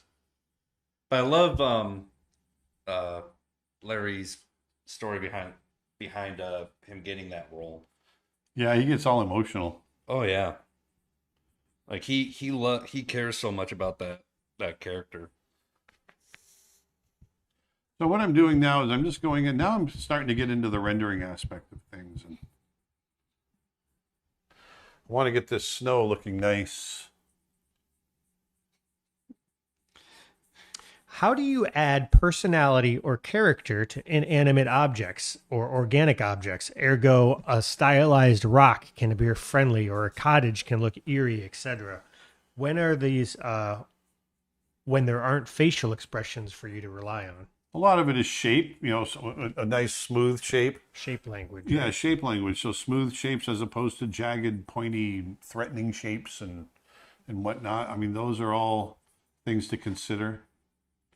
Our brain tends to organize, you know, things into things that are, you know, or shapes into things that are recognizable. It's why we see faces in the clouds and you know, shapes in the tile of a bathroom floor or something like that. And so the same thing happens with inanimate objects. It's just a human trait that we do. We've got a course on visual development with Armand Serrano on our website, and he talks a lot about production design and the design of props and the environment. And we've also got a course on drawing with dynamic energy and life from David Coleman, and he talks a lot about shape language and drawing style. You can get both of those, buy one, get one 50% off. CreatureArtTeacher.com.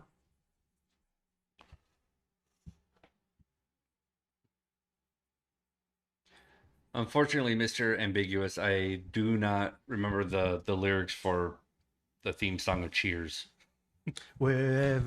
Sometimes you want to go where everybody knows your name. Bow, bow, bow, bow. Yeah, I was asking if I could sing that theme in a Christopher Walken voice. No. I'm saying no right off the bat. No, I can't. I won't. Well, why not? I don't want to. I don't want to. I don't want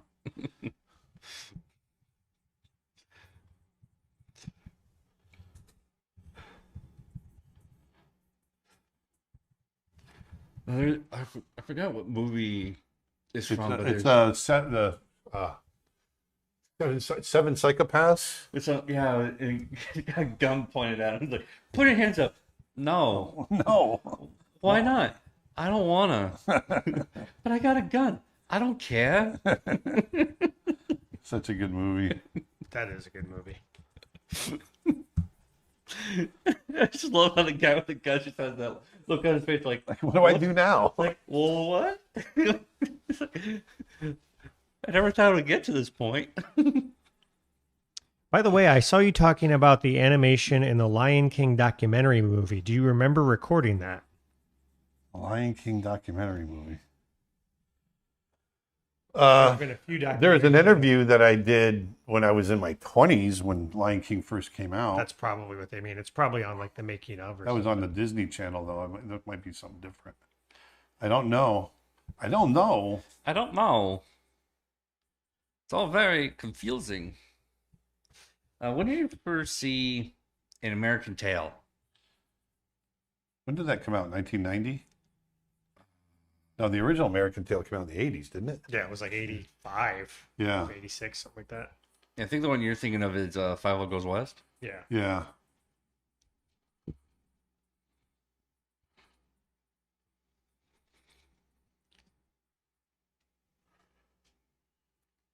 Now I've got the Cheers song stuck in my head.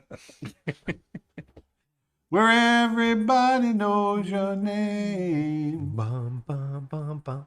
Making your way in the world today. Takes Take it. everything you got. There you go. All right, Peter Griffin.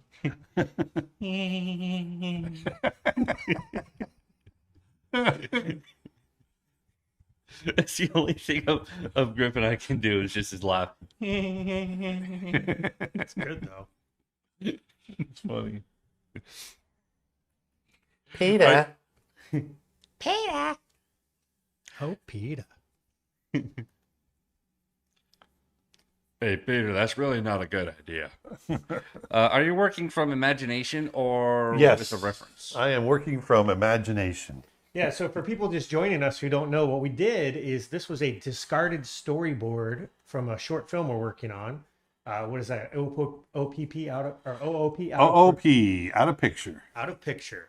And Aaron just OOP, always liked baby, to you know draw it, me. and we thought, let's show how we can take this rough storyboard and turn it into a finished background. Yeah, so for those of you that came in late, let me show you. Let me see here. Let me put these into a folder. That's where we started, right here. Right, no, let me turn this up. Let me turn this up, Shane. So that's where we started. It was just this old layout. And this is where we are now. So look at the difference. It really is night and day.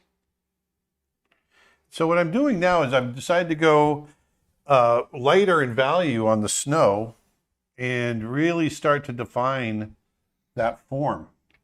Have some fun with that because I want the snow to be somewhat dominant in this shot. What is your favorite movie? I've got several favorite movies. Oh Brother, Where Art Thou is probably my favorite, followed by The Big Lebowski. Two Coen brothers movies. Two and Coen brothers, yeah, they're my favorite directing and producing duo.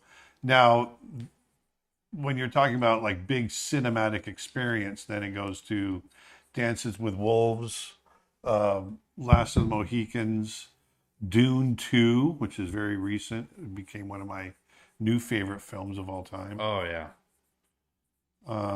What are some of your favorites?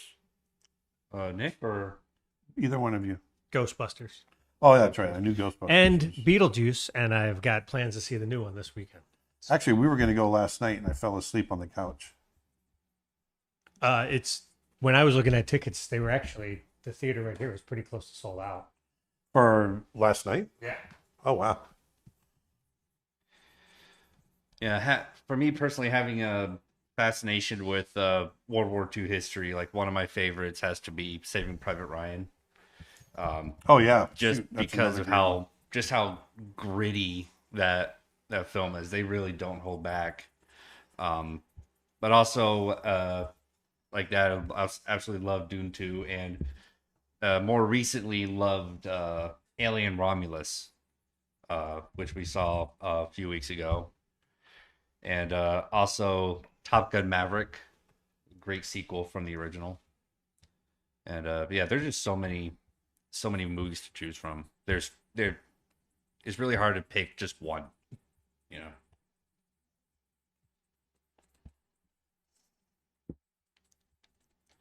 I think one of the movies I do watch most often over and over from after all these years is the first Twister. It's a twister. It's a Twister. A lot of people sharing in the comments. Back to the Future is a great movie. Oh, yeah. Love Big Lebowski. Oh yeah. And of course, Oh Brother Where Art Thou. I quote so much of that movie to this day, even after all these years of not seeing it. I still memorize it. You know, it gets mentioned. Well, at least not when I hear. And it's for its time, and it's a big family film, but for its time and what they were able to achieve visually is Wizard of Oz. Oh yeah. My God, Wizard of Oz. When I was young, it was a big event every year. It would play. This is back in the 70s. It would be on TV, specifically in the holiday season, and it was like this huge thing. I'd be all ready for to watch. You know what's funny about Wizard of Oz? I think it's so ubiquitous that people forget about it. Yeah, Because, like, I couldn't tell you, I don't think anybody that hasn't seen it. Even kids now, they all see it. yeah. I mean, 1939. It's going on 100 years old, and Yeah. it still holds up. Isn't it one of, if not the first film to use Technicolor? Yes. Well, the very first to use Technicolor, the first Well, it was color Snow film White, was Snow White. Yeah, But I'm talking like in like a live action film. I'm not sure. I know it had to have been one of the first because it was Snow White was what 30, 36, 38, and Wizard of Oz was 39. Yeah. I'll get you, my pretty. Snow White was literally the first, right? Yeah. First color. Yep. But yeah, Wizard of Oz is an absolute timeless classic.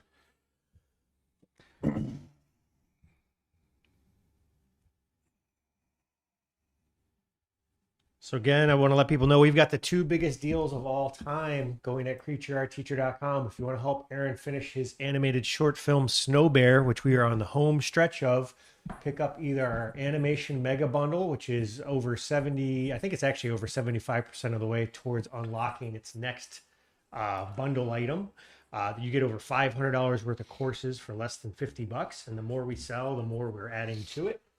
Or you can pick up a lifetime premium membership, which gets you everything on the website, plus everything we release forever. There's only a limited number of those, and we've now got a buy now, pay later option available. CreatureArtTeacher.com. Deck yeah. We'll do like a. What's my brain? Gary Oldman. You get everything? Everything! Everyone. Have you seen the trailer for the Snow White live action remake yet? Yeah. Yeah. I'm not a good one to talk to about that. Sorry if you for like it, that's awesome. I'm just not. It's not my bag, baby. Speaking of which, this is going to be controversial. The Minecraft trailer came out. Oh, wait, there's a trailer? Yeah. I didn't know it was I just heard it was in the works. I didn't know it was actually. And No, the teaser's Jason out. Momoa's bangs are just wonderful. What? Yeah. The movie comes out in April, Dustin. So people are bombing on it, but my son, who's 7 years old, when I say 9 years old, saw it and is super, super excited. And I think people are forgetting the biggest consumer of Minecraft now Yeah, it's little is kids. kids. Yeah. Yeah. Well, it always was, wasn't it? Well, no, because people also don't realize, I think Minecraft's close to 15 years old. Yeah. So there's this whole generation that's grown up with it of people that are basically adults, and they Oh, feel to me, like it's always been a little kid they thing. feel like it should be for them, and it's just like Funny. it's just interesting seeing it all happen. But like Yeah. but how would you feel if there was a Bambi live action? I believe they're doing a Bambi. They're doing a Bambi live action. Are they? Yeah. I keep waiting for them to start making 2D remakes of their live action movies. Like, Yeah, I think 20,000 Leagues Under the Sea is a 2D film could be awesome, or like Oh, yeah. Escape to Witch Mountain.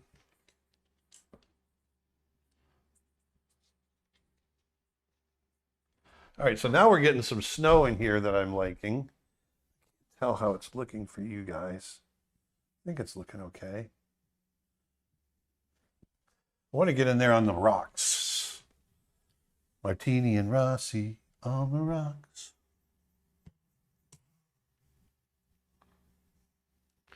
Dark Matter on YouTube says the younger generation can have Minecraft. The older viewers got everything good with Sonic and Pokemon, so that's a fair trade. Why didn't they ever do a Johnny Quest live action? Yeah, that would lend itself to it. Oh, anyone planning on seeing Wild Robot? Yeah, I'm excited for that. Oh, yeah. Chris Sanders does not put out a bad movie.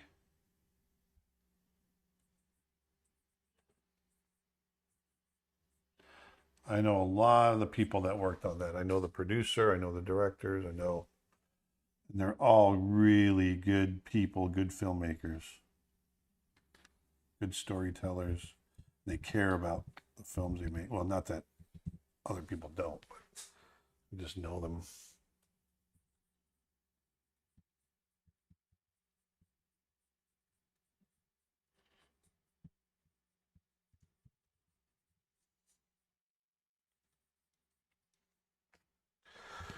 Are you familiar with the Irish animators David O'Reilly or Don Hertzfeldt? No.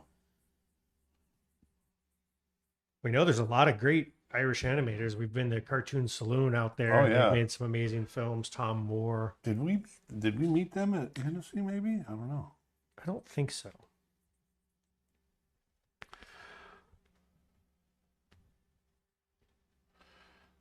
What is your favorite DreamWorks movie? My favorite DreamWorks. I really liked some of the old school stuff. So I liked Spirit. I liked Moses. I liked Or was it Prince their of Egypt? 3D films. I liked what was the holiday one with Santa and Alec Baldwin played like a Russian Santa. Oh, the Guardians. The Guardians. I liked the Guardians. Yeah. I thought that was a fun movie. Oh, I got to go back to my rocks. There's our rocks right there. So I'm going to create a layer on top. We're going to go Control, create clipping mask. I'm going to set that to multiply. I'm going to go to my rock textures. That is, yeah. I have a gravel, pebbles, rock texture.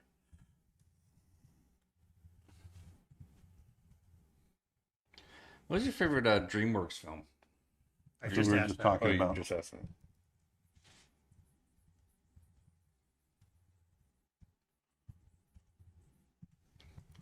What did you answer? I had several of them: Moses and Spirit and Rise of the Guardians. Rise of the Gardens. Rise of the Gardens. How to Train Your Dragon is DreamWorks. Oh, geez, what am I?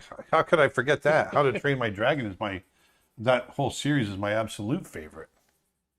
Who also is directing the new Nature Robot one. Yeah, that looks really good too. Really looking forward to that.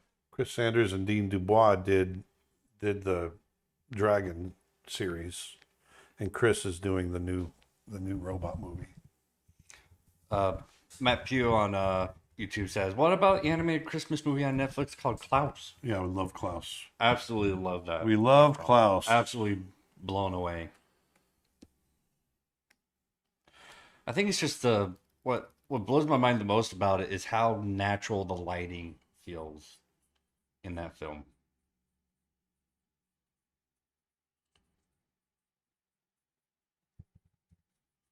We're big fans of Sergio Pablos and his studio and all the crew. Mm-hmm.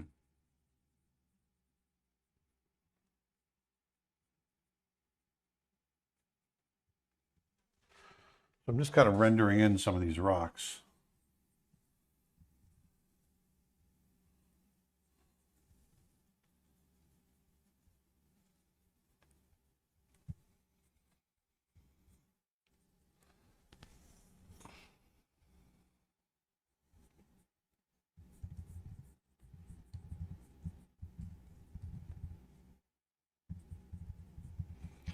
Was Klaus hand drawn or with computer animated? No, it was hand drawn. It was all hand drawn.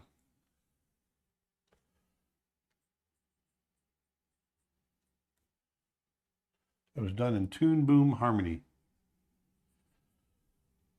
So let me blow this up for you guys so you can see it a little better.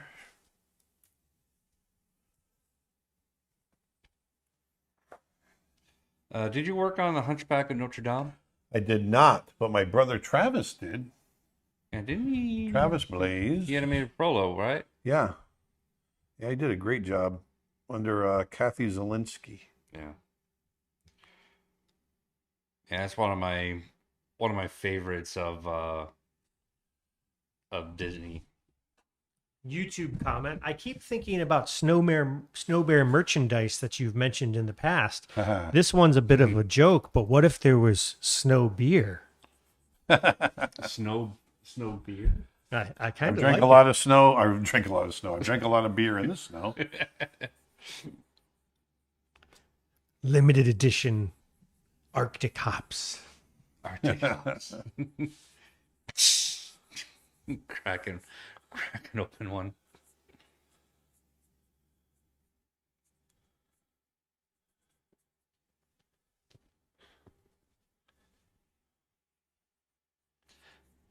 Find the can with the golden tab and you get a free trip to our studio.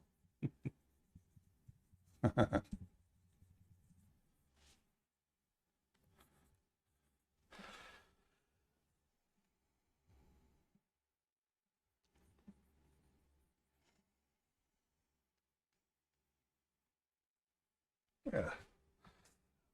Just coming along nicely. I'm happy with this.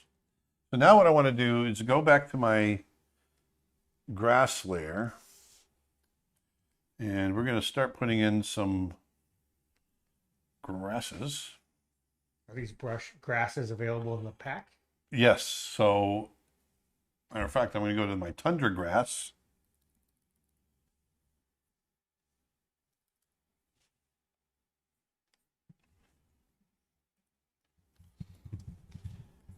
Holy Strauss says Ryan Reynolds has gin and George Clooney has tequila. That's right. And we're very similar to those guys. I am so similar to George Clooney. It's scary. I'm getting mistaken for George Clooney all the time. If I mean, it's got to nickel, be 10 times a day, right? it's at least 10 times a day. Random people come up. Are you George Clooney?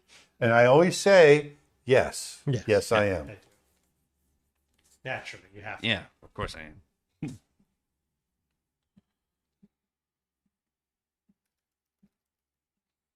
What are you doing here in the aisle at the 7-Eleven? Say, any of you boys Smithies? Otherwise educated in the metallurgical arts. So this brush that Aaron's using now is available in our Arctic brush pack, which you can get if you go to creaturearttteacher.com/snowbrush, and that is name your own price. So just let us know what you think is fair, and you can get it for that price, and we'll use the money directly towards helping make Snow Bear. And going back real quick to Oh Brother, I just love the story behind the singing sequence with George and the rest of the band when they're on the big stage on the show.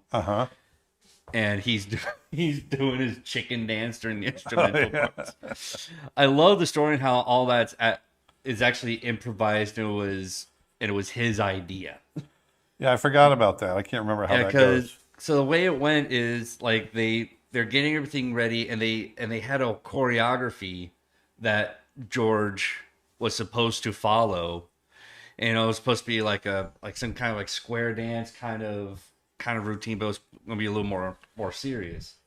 And they did a couple of takes of it, but then George was like, "You mind if I try something myself? I have an idea that I want to try to do." And they're like, "Yeah, we'll give it a shot." And they let him do his thing, and that's what became the dance for the movie It instead. was so funny.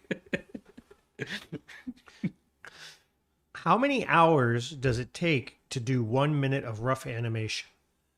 Rough animation, it depends on how rough. I averaged, making Snow Bear, I averaged a month of finished animation every 30 seconds. I averaged a 30-second clip of finished animation over a month is what it would take me. But you could rough out I could shot in a week. I could rough out a shot in a week, yeah. Just depends. And it also depends on the complexity of the shot. It really does. Because not every shot is the same.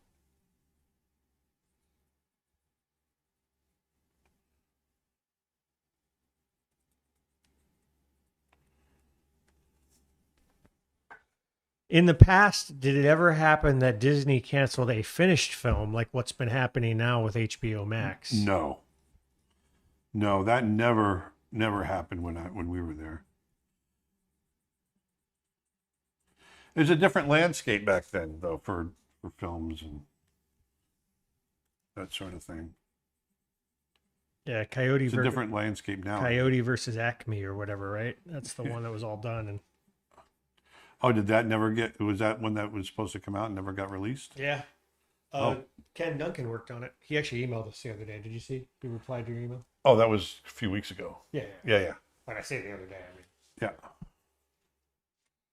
But he mentioned that they did a whole bunch of work on it, and no one's ever going to see it. It's ridiculous.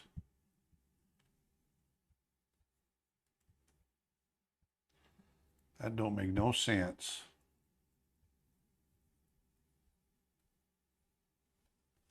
So I'm just adding little details of grass poking up through the snow.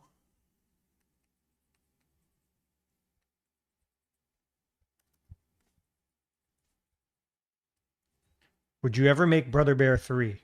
No.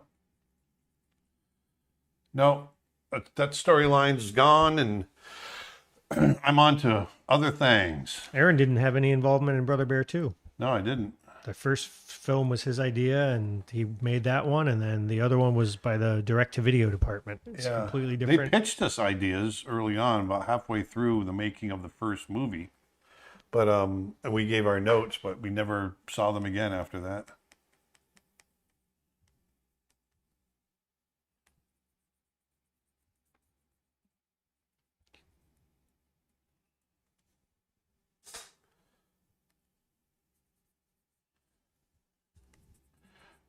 I love doing these Arctic landscapes with the snow. The creating the pattern of the snow is a lot of fun. What did you think of the second Brother Bear? You've never seen it all the I've way. never seen it. Yeah. I literally I've never seen it. We should do like a react video on that if that's possible. Well, I mean, I tried to watch it. I got about 15 minutes into it and I turned it off. You're just like, nope. Nothing against. I just couldn't get into it. It wasn't. Well, you were so close to the first one that I cringe when I watch the first Brother Bear. I see so many mistakes that we made and things I would have done differently. But I think that's healthy for an artist and natural.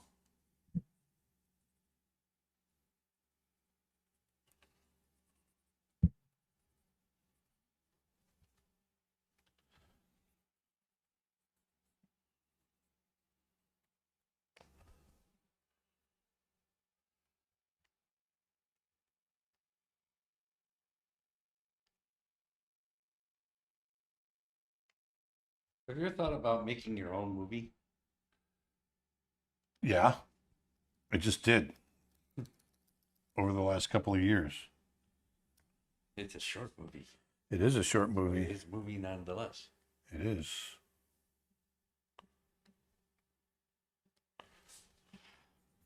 John writes, I loved Brother Bear as a kid. Same. Well, that makes me happy. What work from your past are you most proud of today? Oh, shoot. You know,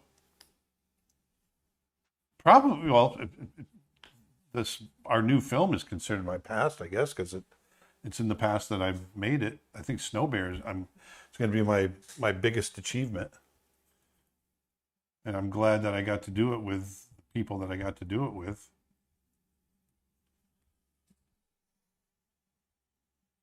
And I think just our website, creatureartteacher.com, or in our The website itself, yeah, I'm talking, yeah, that is bigger than any film achievement, I think, just because of the number of people we've been able to we're affect. we're over 10 years of education on that site. Yeah. We're to the point now where we've had a lot of people get jobs in the industry and come back to us and say, it was off of our training, which is amazing, Yeah. That makes me really happy. That's why we started out doing it. Seems like a good time to mention we've got a buy one get one sale going at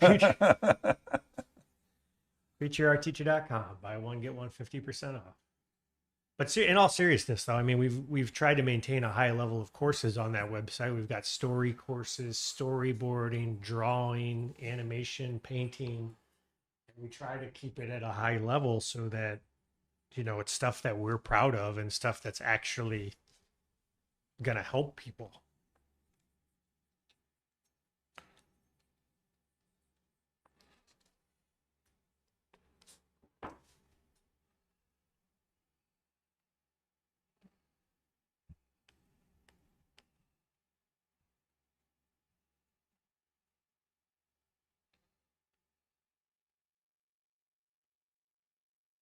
Twitch comment, what a treat it is being able to see you paint live. Oh, thank you. It's a treat for me getting to have you guys with me.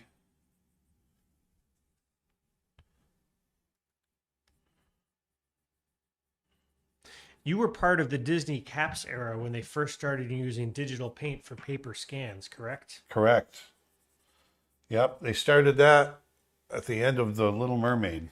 The final shot in Little Mermaid is digital, right? Yeah, it's the only digital shot in the whole film. Everything else was done on cells. Yeah.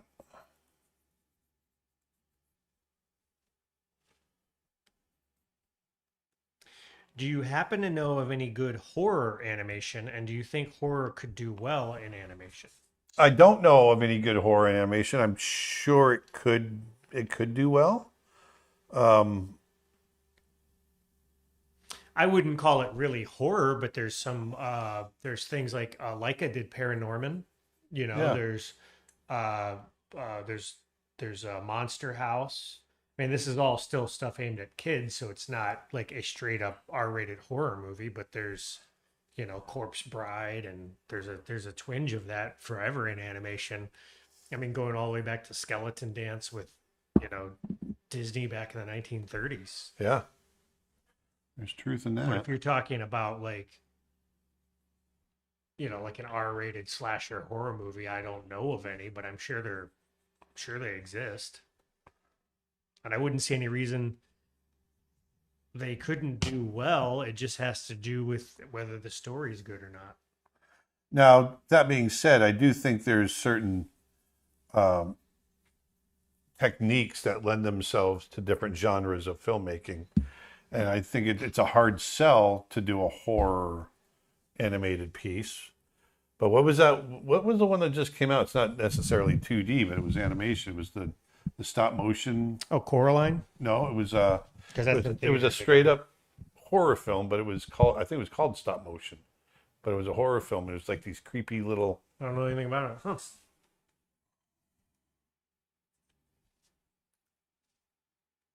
Coraline's actually doing really well in theaters again. It's been re-released for its the 20th anniversary, I think. Wow. And it's Yeah, I know, because that one's a kind of a cult Yep. hit, isn't it? Yeah, Rivers loves that movie.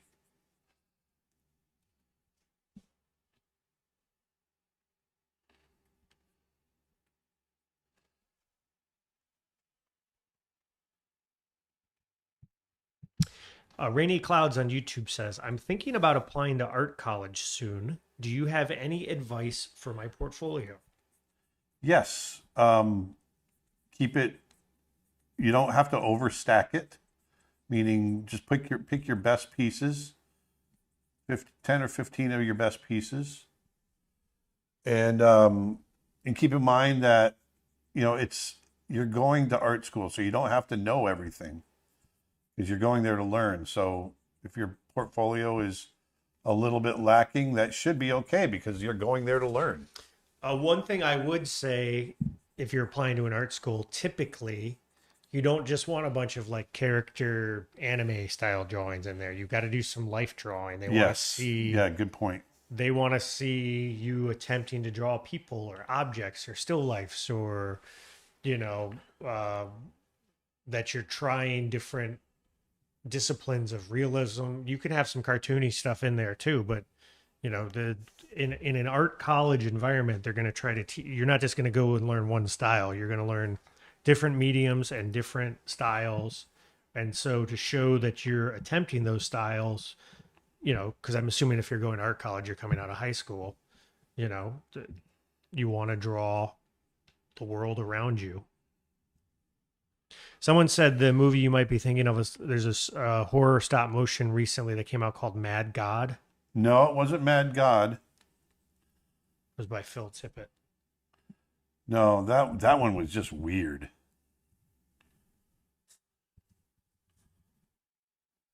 That was 2021, I guess, or 2022. Are you looking it up? The Mad God one I saw, but I Is there one called Stop Motion? Or yeah, there's one that came out, called Yeah. Stop Motion, but it's all one word. Came out in 2023. yeah, that's the one. It's really weird.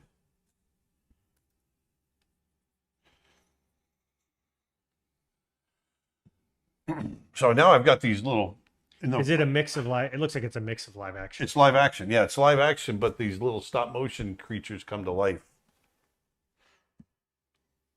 But I mean, I remember, stop motion creatures going to life.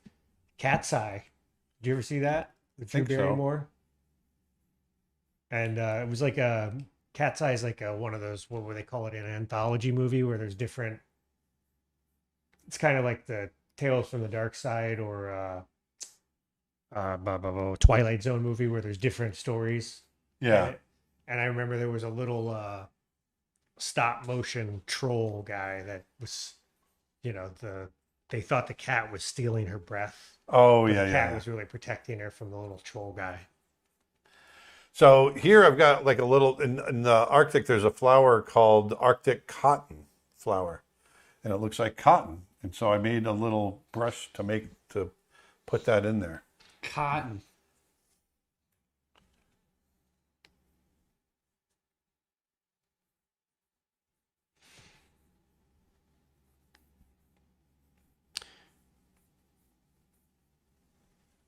Do you know what Mark Ken is doing now? What are his creative plans? I have no idea. I really don't. He's going to try to take over the world through art. Someone mentions that, going back on the horror thing, there's definitely some horror segments in Love, Death, and Robots. Yeah, that's true. So adding, these little touches of flowers are really nice.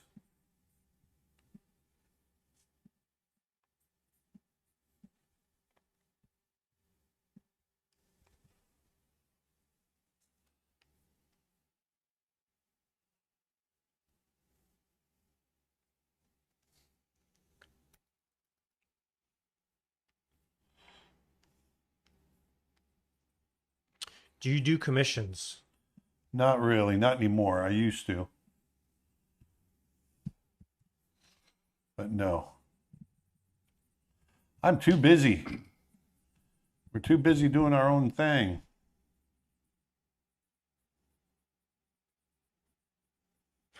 I graduated from art college last year. This is Instagram. I've got no art job yet. What advice would you have for recent art grads trying to get hired? Keep that portfolio website that you might have up and updated and ready to go, and keep adding to it. Don't get rusty, and just keep going. Keep plugging away. You're going to get there. Also, there's a big lull in the animation industry. So another thing you're just going to have to do is hold tight and, Yeah. I would also recommend that people be willing to apply to smaller studios. There's a lot more out there than Disney and Pixar and DreamWorks. There's game studios. Find studios. Look at the credits of movies that you like, and chances are there's hundreds of small studios that have worked on projects, and try to get your foot in the side door at some of those places.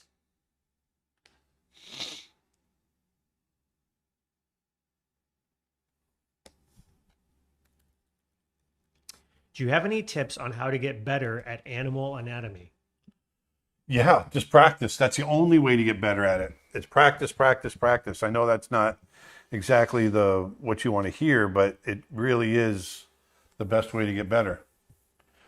It's that easy. Yeah. And I would argue, not to keep pushing our own stuff, but if you go to creatureartteacher.com, we've probably got more animal drawing lessons than any other online art education websites out there. That I know we do. Yeah. Where we've got hundreds of hours of. And they're buy one, get one 50% off this weekend. So I've got this pebble texture that's also in our collection. I'm using that as texture in the tundra.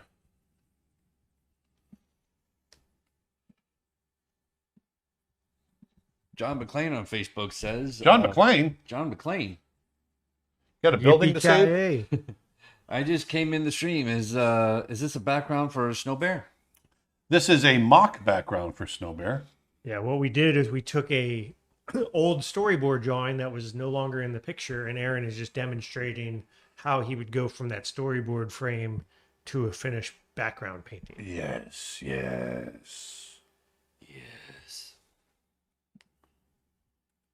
Chris M says the Birds of Prey course is one of my favorites.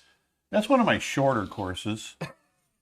55 hours. 55 hours long. That should come with a medal when you complete it. Achievement unlocked.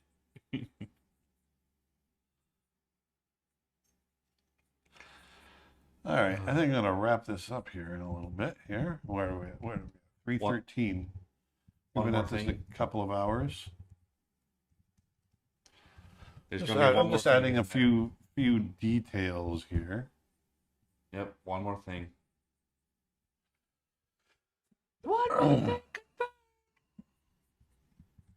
But this is feeling pretty good. So this would be my typical process for creating a background for the film, where I would be pretty careful in my layout process as far as my storyboarding goes. I would think about layout while storyboarding, and then from there take that to the finish. I'm thinking about atmosphere. I'm thinking about drama. I want this to be a place that you'd want to go into. I want it to be wonderful and natural and beautiful. And these are the kind of things I think about when I'm creating these. So I want the color to harmonize. Man, it's really saturated yellow. Yeah. It's really yellow for you guys for some reason. Do you want me to see if I can adjust it? Nah, it's all right. But, Julia says it's 10 p.m. here in Athens. I'm still hanging in there. hey. Julia. And she also said earlier, I'm still halfway through the Birds of Prey course. Yeah, you'll never finish that one. Favorite scene from Aristocats? I can't remember Aristocats. I think mine I don't has have to a be the two favorite. dogs with the going after the butler. Aristocats wasn't one of my favorites, so I don't. Aristocats, was that 60s or 70s? It was 1970, actually. I'm pretty sure. Yeah. Yeah, I was never into it as a kid either. It had weird pacing. Yeah. Is it possible to get a job at smaller studios by your portfolio without a degree? Absolutely. Even bigger studios. You can get a big studio without a degree. Art is not a field that requires a degree. It requires good art. I did go to college, but I never got a degree. I don't have a degree. Have you ever seen Rango? Rango? Yes. Rango, yeah. I like Rango. That was really I good. like Rango too. That was ILM, wasn't it? Yeah, that I don't know. Pretty sure it was. They were trying to get into animation. I think it was through Paramount, but it was an ILM production. Anyway, I'm going to go ahead and call it. Here we are. I'm just going in and putting little snow details in right now. But Little flurries. flurries. I guess I could go and do one more thing back here. Oh. Eric says this background is gorgeous. Eric on Twitch. Thank you. One more thing. Chris says that Birds of Prey course is definitely worth every hour. Every hour. Alexa says, looks gorgeous. Ooh, we're going full screen. I like it. I love it. Yeah, figured I'd go full screen for everyone. So I'm just hitting some lighter areas up in the background snow. By the way, whatever platform you're on, make sure you subscribe or hit the likes or the notifications or the bells or whatever it is so that you can be alerted to when we go live next. And also, if you go to the Apple App Store, if you've got an iPhone or iPad and you pick up our Creature Art Teacher app, it's a free app. We will send you a notification when we're live. You can watch right in the app, as well as all of our courses. Is there any news on the Android? It's in development. We're almost there. Almost there. Yep. Almost there. So here, I'm going to have some of the snow catch light. Steve gets annoyed with me because he'll be working on it, and then I'll pull him off of it to fix something else, and then it's like, ah! Like, oh, come on. Let me work in peace. One of those kind of things. I guess you guys don't have a Discord. Yes, we do have a Discord, We actually. Yep. For members. It's available to members on our website. If you become an annual, monthly streaming, or lifetime member, you get access to our Discord. And in the Discord, we have different chat groups for different courses, so people can show what they're learning from those courses. We also have different voice channels, so everyone can hop in and talk to each other. Yep, but we've got a whole channel just for sharing inspiration or art books or reference. We've got courses for sharing your work and getting feedback and critique, animation. There's a whole lot in there. It's really, really quite cool. There we go. Well, there's our background, folks. Very nice. Very, very nice. You can lose me, Dustin. Drop me out. Drop me out. There we go. So yeah, I left it a little unfinished on the bottom, but there it is. And so, like I said, I try to keep things broken up into layers.